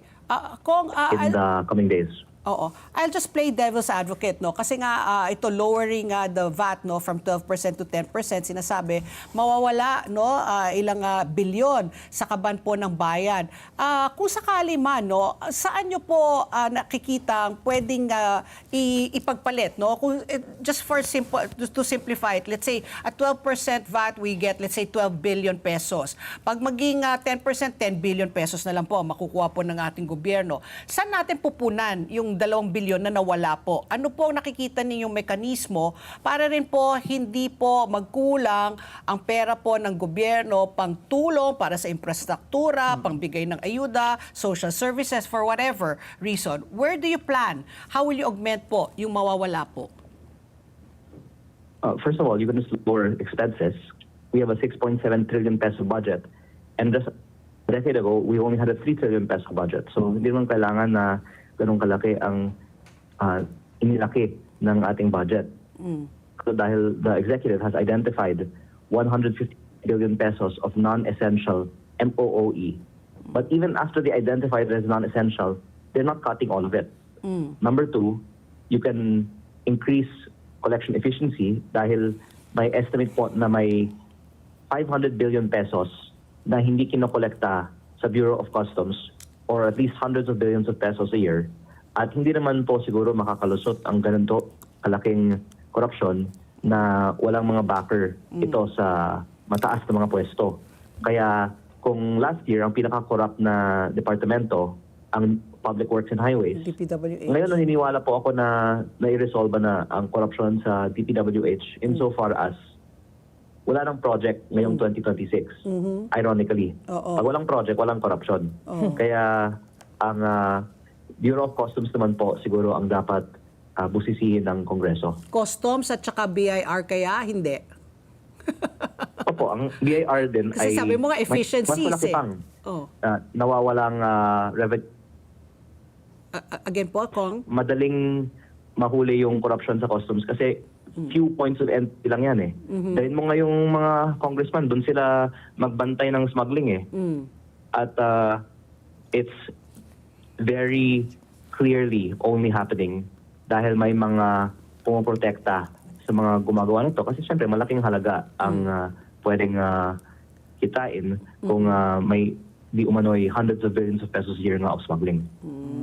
Okay, Kong, ako on a lighter note naman po, no? Dahil po, binalita po namin dati yung pagbili niyo po doon sa dating tinirhan po ni Jose Rizal. Sa Germany? Sa Germany pa talaga. Kamusta na po yun? Ano pong balak ba natin doon? Balak po ng nanay ko na gawing museo. Binili ko po yun sa rekomendasyon po ng aking ina. At maganda nga siya. Actually, napaka ganda ng opportunity na may ganong bahay na hindi naman binibigyang halaga ng mga iba, pero para sa ating mga kababayan, mahalaga na i-preserve natin ang ating mga historical sites. So you're going to turn it into a museum? Is it in the works now? What's the current state po? Kung kami pupunta ng Germany ni Ricky, makakapasok ba kami dyan at makikita na po ba namin yung bahay po ni ang national hero natin? Project yun ng nanay ko, kaya nasa kanya kung kailan niya pwede po namin pong buksan na sa publiko ang bahay even next month. Next month. Kung pag napasinayaan po yan. Kailangan nyo ng house sitter, available po kami. Wala naman pong laman yung bahay. Yung pinupuntahan daw ng mga iba doon ay may ibang mga sites kung saan sinulat ni Rizal o kung saan pumunta si Rizal nung siya ay nagsusulat ng Noli Me Tangere. Kaya maraming mga Pilipino nga na nagsabi din sa akin na nakapunta na sila doon sa Heidelberg, Germany para dito. Kaya Sa Heidelberg. Heidelberg. pwede nga namin buksan sa publiko ang bahay. Kong, I'm also curious, no? Kasi when you left, you said you were going to go on leave, no? Sabi niyo, pinapalis kayo ng 6 na buwan. Parang 2 buwan lang po kayong nawala. What made you cut your trip short? Actually, wala nga 1 buwan kasi nung sinabi ko nag-abroad ako, nandito lang naman ako. Pero yung rekomendasyon na 6 na magbakasyon muna ako ay talagang sinabi. At yan ay dahil masyado daw ako nanggugulo sa Kongreso. Yun ang kinalulungkot ko na mas gusto ng iba na tahimik ang mga congressman. Di ba pa kami sinusweldohan para lang manahimik, di ba? At on my part kasi, kung maaari nga po, araw-araw may bago tayong ilalabas na issue. Sinasabi naman ng iba, masyadong nakakaumay daw kung araw-araw. Kaya ito, may isa tayong bagong issue ngayong linggo. Pagkatapos ito, baka mag-break po muna ng ilang araw bago maglabas ng bago ulit. Kasi I will be remiss if I don't ask this, Kong Leviste. What is the status na now, no? Ang DOE po, nagsampa po ng kaso laban po sa inyo. Are you going to... Actually, ma'am, walang anumang complaint on the amount mentioned by DOE. And kaya pagbalik ng Kongreso, talagang gagawin kong issue yung una, weaponization ng mga government agencies sa mga kritiko ng administrasyon. At pangalawa, yung malaking pondo na inilalaan para sa mga social media trolls. Kasi I tell you po ma'am, walang complaint ang DOE sa akin tungkol sa inilabas sa social media at tila na ginagawan po nila ito sa mga kritiko ng administrasyon. So wala pang nasasampa, no? Kasi nakausap... Kasi wala pong basehan. Wala po. Kasi yung itinutukoy ng mga proyekto ay pribado. Walang pondo ng bayan. At ang DOE nga mismo ay nag-post nga na natapos na itong proyekto at binisita pa ni BBM yung isang proyekto. At the same time, sinabi nila na walang proyekto. So, puro kontra. Inaccuracies yung mga nilalabas nila. But the basic point is, paano magkaroon ng ganoong multa sa proyekto na wala naman pondo ng bayan? Kaya, basic point, walang basehan. Isinumite ang DOE na complaint. Laban sa inyo. At kung meron man, wala ding basehan. Pero walang complaint in the first place. Okay, so abangan po natin yan. Kasi po nakausap rin po namin si Secretary Garin, no, tungkol sa issue yan at sabi po niya talaga na... I think kung pwede ko pong banggitin to, kailangan niyang linawin nga na after pinag-aralan niya yung bagay, wala talagang kaso laman yung sinabi niya. Kasi tila ibinigay lang sa kanya yung papel, binasa niya, yung binigay sa kanya. Okay. Sige, abangan po namin yan. May 4, no, sa pagbalik niyo po sa Kongreso, I'm sure marami na namang issues po ang inyong ilalabas. Kaya maraming salamat po, Congressman Leviste. Ingat po sa biyaya papunta ng Batangas at sana hindi mo na kailangan abonohin, no, yung 16.8 million.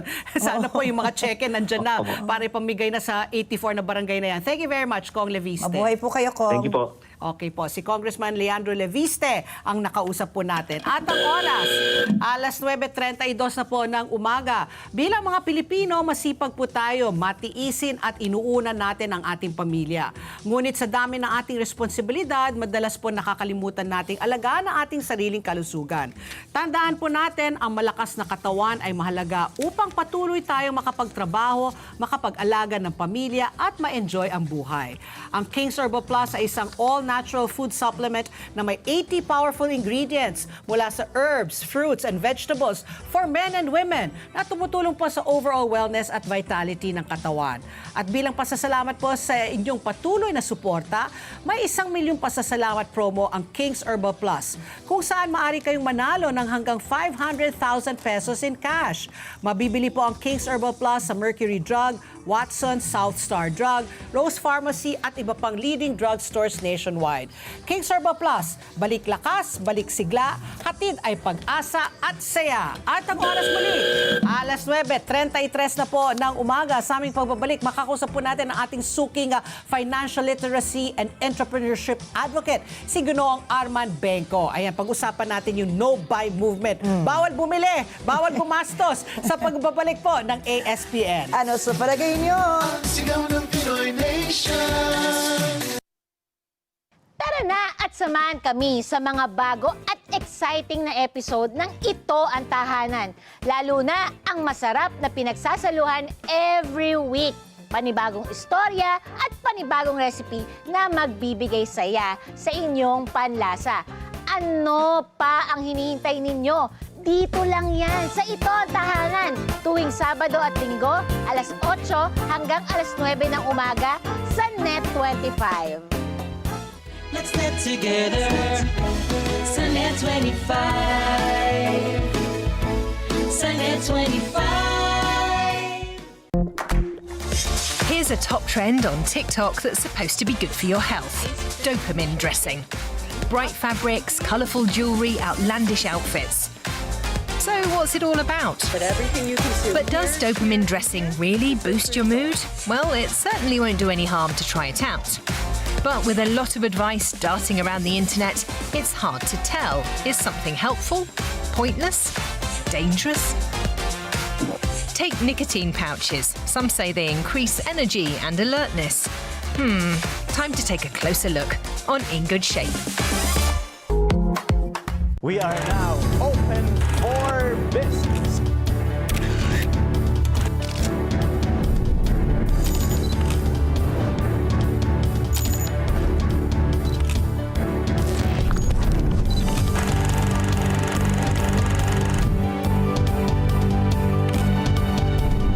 Open for Business with Cesar Vallejos. Every Sunday, 9 p.m. Sa Net25.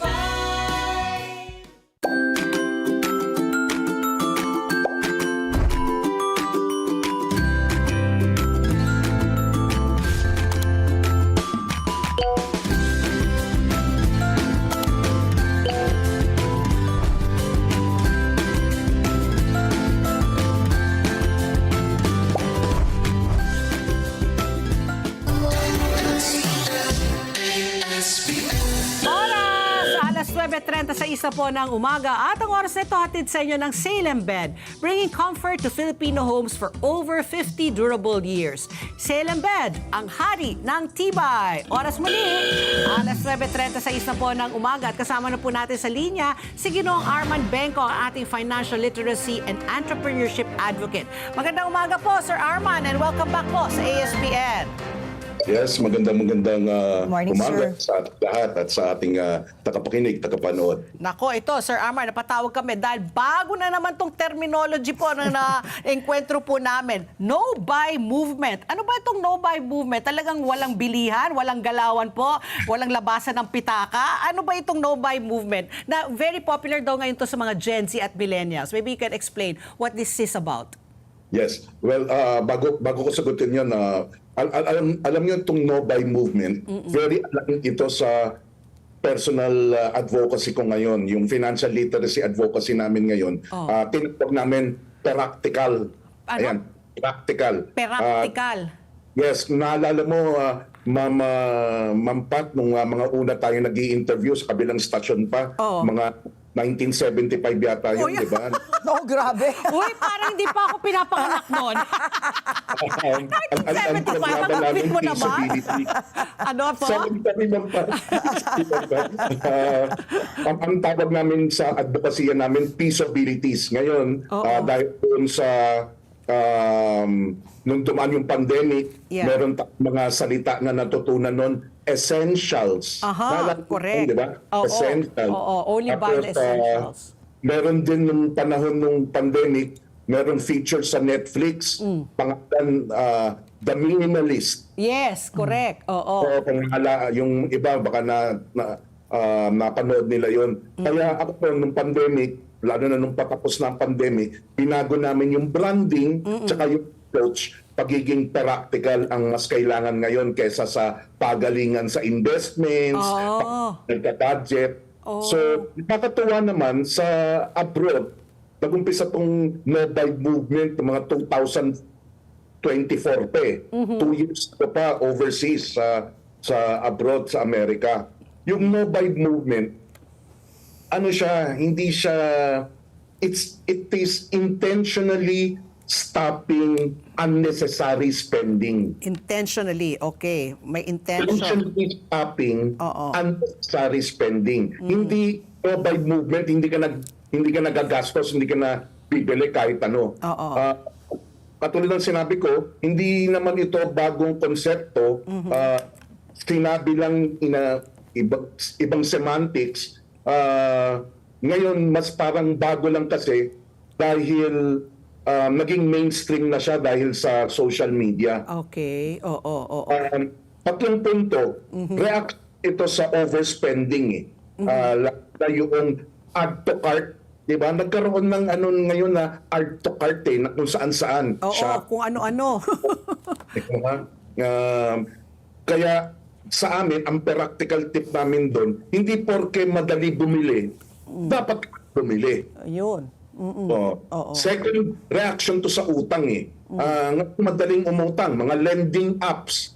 Di ba ngayon pwede kang umutang 5,000, 10,000, lending app lang. Mapapatay ka naman sa interest noon.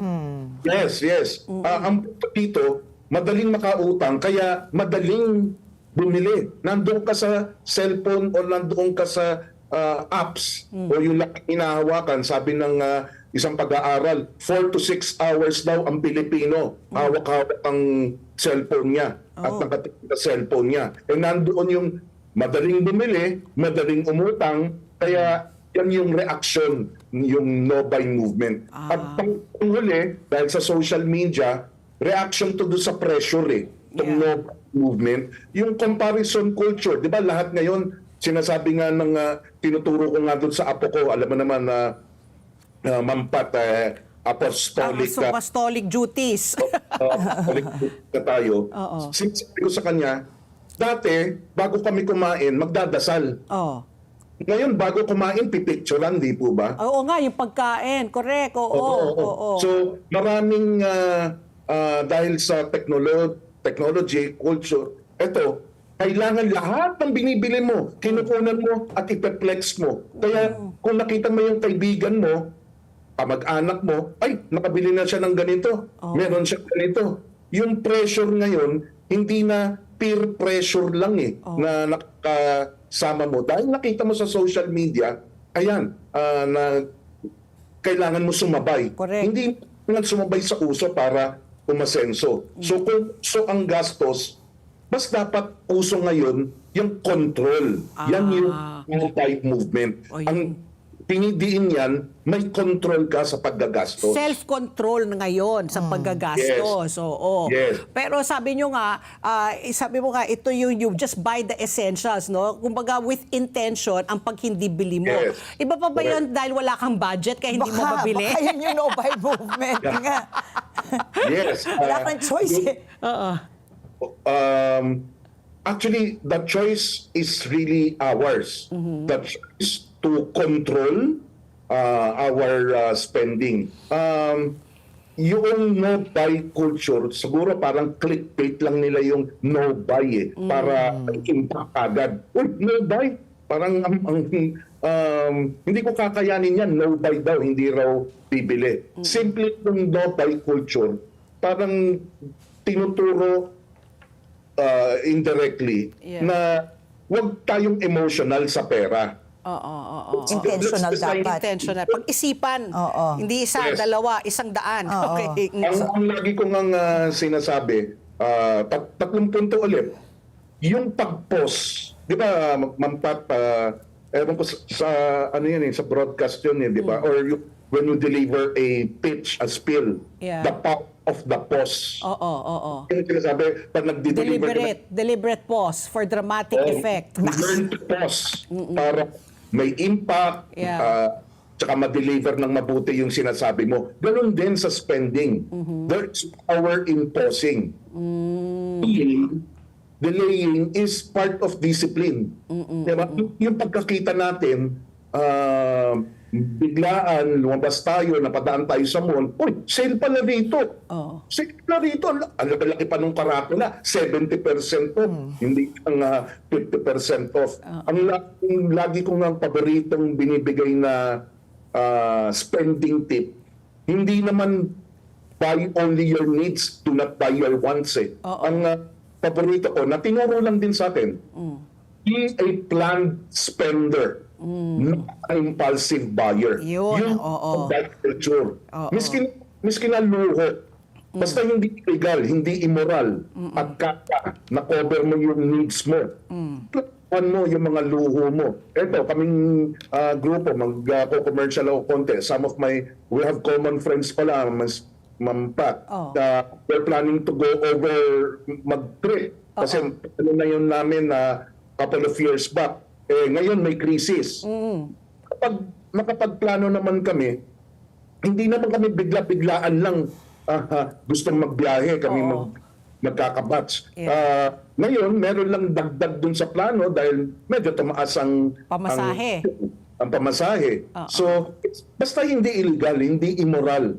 Yun kung pinaglalaanan mong luho. Pinaglalaanan mo So, if it's planned spending, needs or wants yan, go ahead. Go ahead. Your plan. Maybe you have some adjustments, but go ahead. It doesn't mean no buy culture. Hindi na, wala tayong bibilin. You don't deprive yourself na lang. Basta planned at hindi impulsive. Ako naman, basta kaya mo. Basta kaya mong hindi nasa budget mo.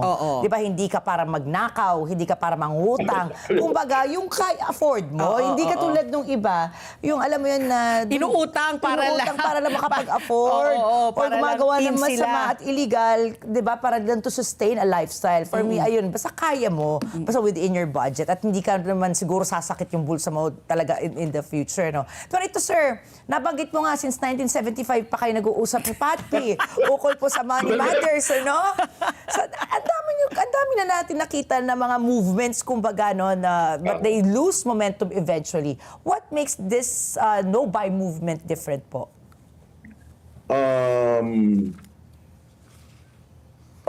What do you mean, kunwari yung mga... I mean, like, there's so many consumer movements po in the past. Di ba? May mga nabanggit po kayo kanina. So what makes this no-buy movement any different since your experiences since 1975 onwards? Ito kasi practical approach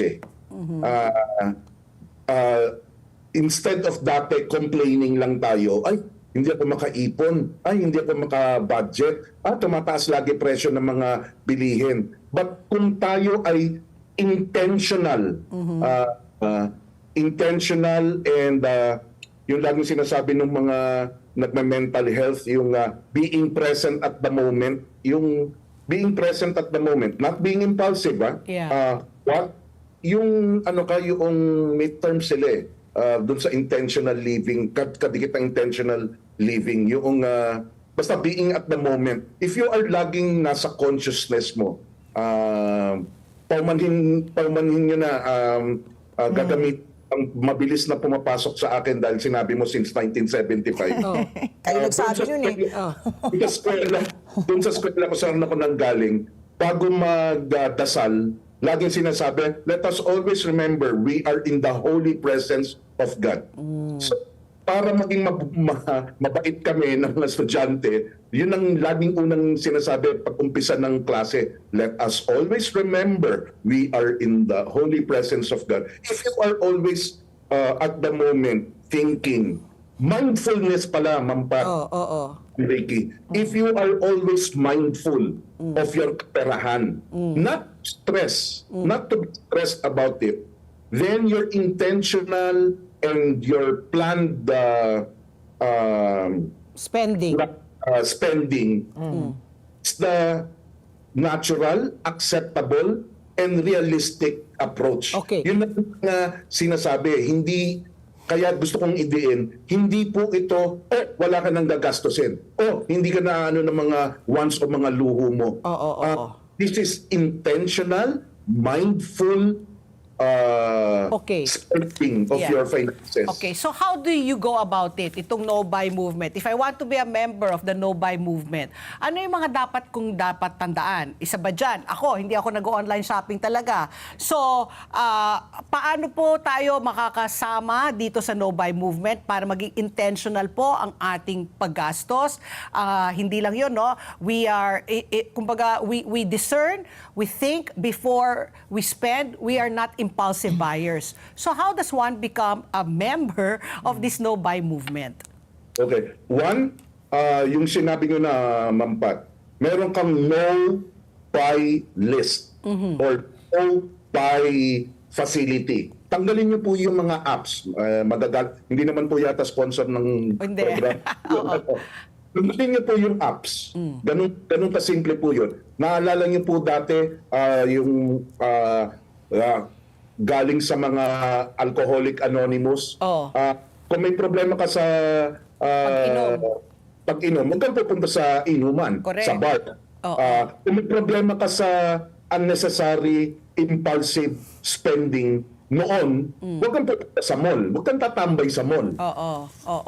So, tanggalin mo. Dahil nandito na nga yung mall sa ating cellphone, galing niyo po yung mga apps.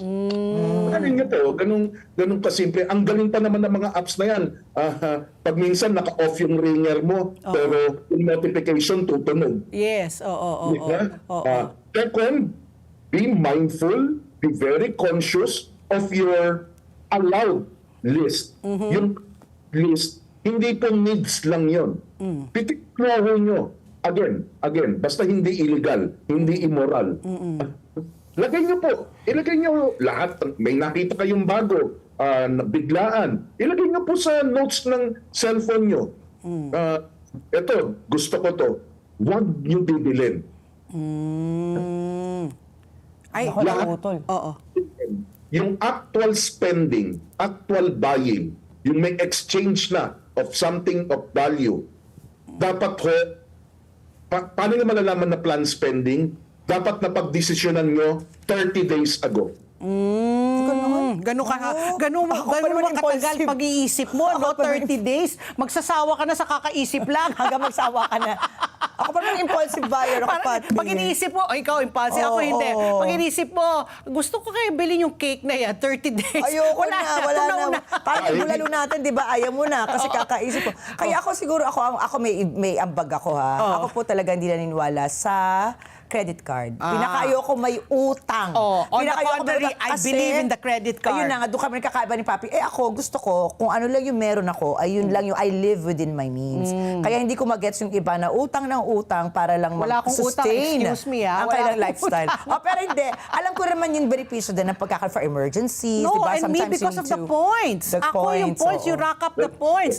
Because, no, seriously, ako hindi sa naman nag-ano, yung points ko, yun ang nagagamit ko pag travel kasi na-accumulate para sa pagbili ng mga airline tickets. Nakailang libre na ako mga tickets. At least meron siyang balik sa'yo. Yung credit card sa akin ito, I don't use it nga. I mean, of course, I spend within my means, no? But it gives me a detailed account of how much I spend. So I know exactly down to the last centavo. When I get my credit card bill, I know how much went to my food. Alam mo kung sino nagpunta sa Dambo kagabi. Alam ko yung anak ko, kung saan sila nagkakakain, di ba? So, again, di ba, kanya-kanya eh. Pero yun nga, siya, gusto niya, liquid. Kung ano lang yung meron ako, ayoko talaga na may utang po. Ako naman, gusto ko, yung nakikita ko kung saan talaga napupunta yung pera ko. At saka, yung plus nga nun, yung points. But sige, Sir Arman, ikaw, yung mga sinasabi niyo pang mga para sumali sa no-buy movement. Again, wag niyo pong isipin na, naku, deprivation movement pala to. We are not depriving you. We are, paulit-ulit ko sasabihin, siguro yun ang pagkaiba natin sa mga ginawa ng Panginoon dito sa mundo. Tayo binigyan makapag-isip. Tapos may free will tayo. Kaya nga nagkakasala tayo di ba? So, may choice tayo. Lagay natin yung control sa atin. Hindi natin control yung taas ng presyo ng bilihin. Pero talagang control natin kung bibilin natin or hindi. Oo. Hindi. Tumaas ang presyo ng bilihin. Naku, tumaas kaya ang laki ng gastusin ko na. Pero nasa sa atin pa rin. Budgeting pa rin. Buy it or not. Oo. Okay, sige. Nako, so sana dumami po talaga yung mga sumali dyan sa no-buy movement. Kasi ako naman, yung iniisip ko rin, aside from, yun na nga, no, yung pera mo para wais ka sa paggastos, yung kunyari, mga damit, I mean, how many clothes do you really need?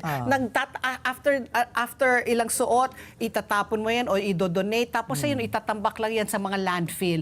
Kaya diba sinasabi nila, disposable fashion, which we don't Fast fashion. Oo, fast fashion. Kaya ngayon, yung mga kabataan, yung mga very conscious, namimili na sila sa mga vintage stores para talaga nare-reuse nila yung mga damit. Kasi nga, kung hindi, pagkatapos nilang gamit, tapon na ulit. Di ba sayang rin? And climate change, di ba? Yung mga landfill ang nangyayari. Kaya maraming salamat po, Sir Arman po. At sa susunod po, more practical money tips po mula sa inyo ang ating financial literacy and entrepreneurship advocate. Thank you very much po, Sir Arman. Ayan po si Sir Arman. Kaya ikaw, huwag ka na magsha-shopping na impulsive. Basta within my means. Regardless, diba? be deliberate. Be deliberate. Deliberate 12 hours before. Sabi nga niya, 30 days. Kasi kung ako lang, wala na ako mabibili kung gano'n. Alas 9:54 na po ng umaga. Tuloy-tuloy pa rin ang ating pagbabalita. Ricky Girl. Itinanggi naman ni National Bureau of Investigation Director Melvin Matibag na may kinalaman sa politika ang raid sa isang KTV bar sa Pasig. Iginiit niya na nakabata ito sa ebidensya at isang lehitimong pagpapatupad ng batas. Ayon kay Matibag, dumaan sa tamang proseso ang operasyon na binuo na may koordinasyon sa lokal na pamahalaan at isinagawa ng may suporta ng mga body camera. Nadawit ang pangalan ni dating Congressman Mike Defensor sa issue dahil lumabas na ang kanyang asawa at anak ang rehistradong may-ari ng sinalakay na establishmento. Iginit ni Matibag na hindi dapat gawing isyong politikal ang insidente. Sa kabuuan, 26 individuals na po ang nakasuhan, kabilang ang asawa at anak ni Defensor, kaugnay ng human trafficking at droga. Nasagip din ng NBI ang 54 na hinihinalang biktima ng human trafficking. Nako, grabe yan. Malapit yan sa bahay ko sa Pasig yan Nako, okay, sa ating showbiz pasilip naman ngayon, Bea Alonzo na damay sa reklamo laban sa kumpanya ng kanyang boyfriend at fiancé na si Vincent Co. Usap-usapan ngayon po ang pagkadawit po ng aktres na si Bea Alonzo sa kontrobersiyang may kinalaman sa umano'y reklamo ng ilang trabahador laban sa supermarket chain, yung Pure Gold to na pinamumunuan ng kanyang nobyo na si Vincent Co. Nilinaw po ng ilang netizens at taga-suporta po ng aktres na walang direktang kinalaman si Bea sa pamamalakad ng Pure Gold Prize Club Incorporated, kung saan nagsisilbing presidente si Vincent. Gayunpaman, hindi napigilan ng ilang bashers na idawit ang aktres sa issue, particular po sa aligasyong walang overtime pay ang ilang promodizer sa mga sangay ng nasabing supermarket.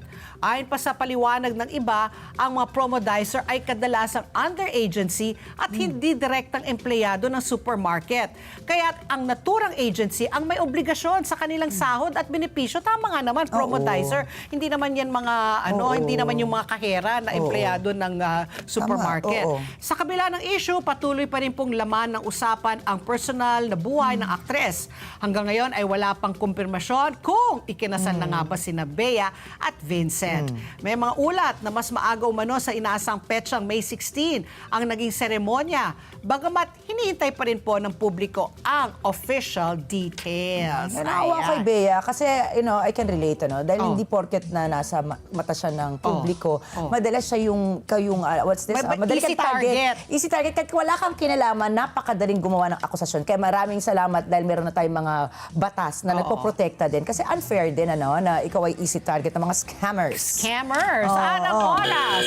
Alas 9:57 na po ng umaga. Bago kami magpaalam, happy 8th wedding anniversary po kina May Ann and Jonas Quijano. May listahan ako. May listahan ka na naman. O sige, Lolit Part 2. Sige na. Sige, kasi alam niyo naman, siyempre magkakapatid yung anak ko, ang nanay ko, my mommy.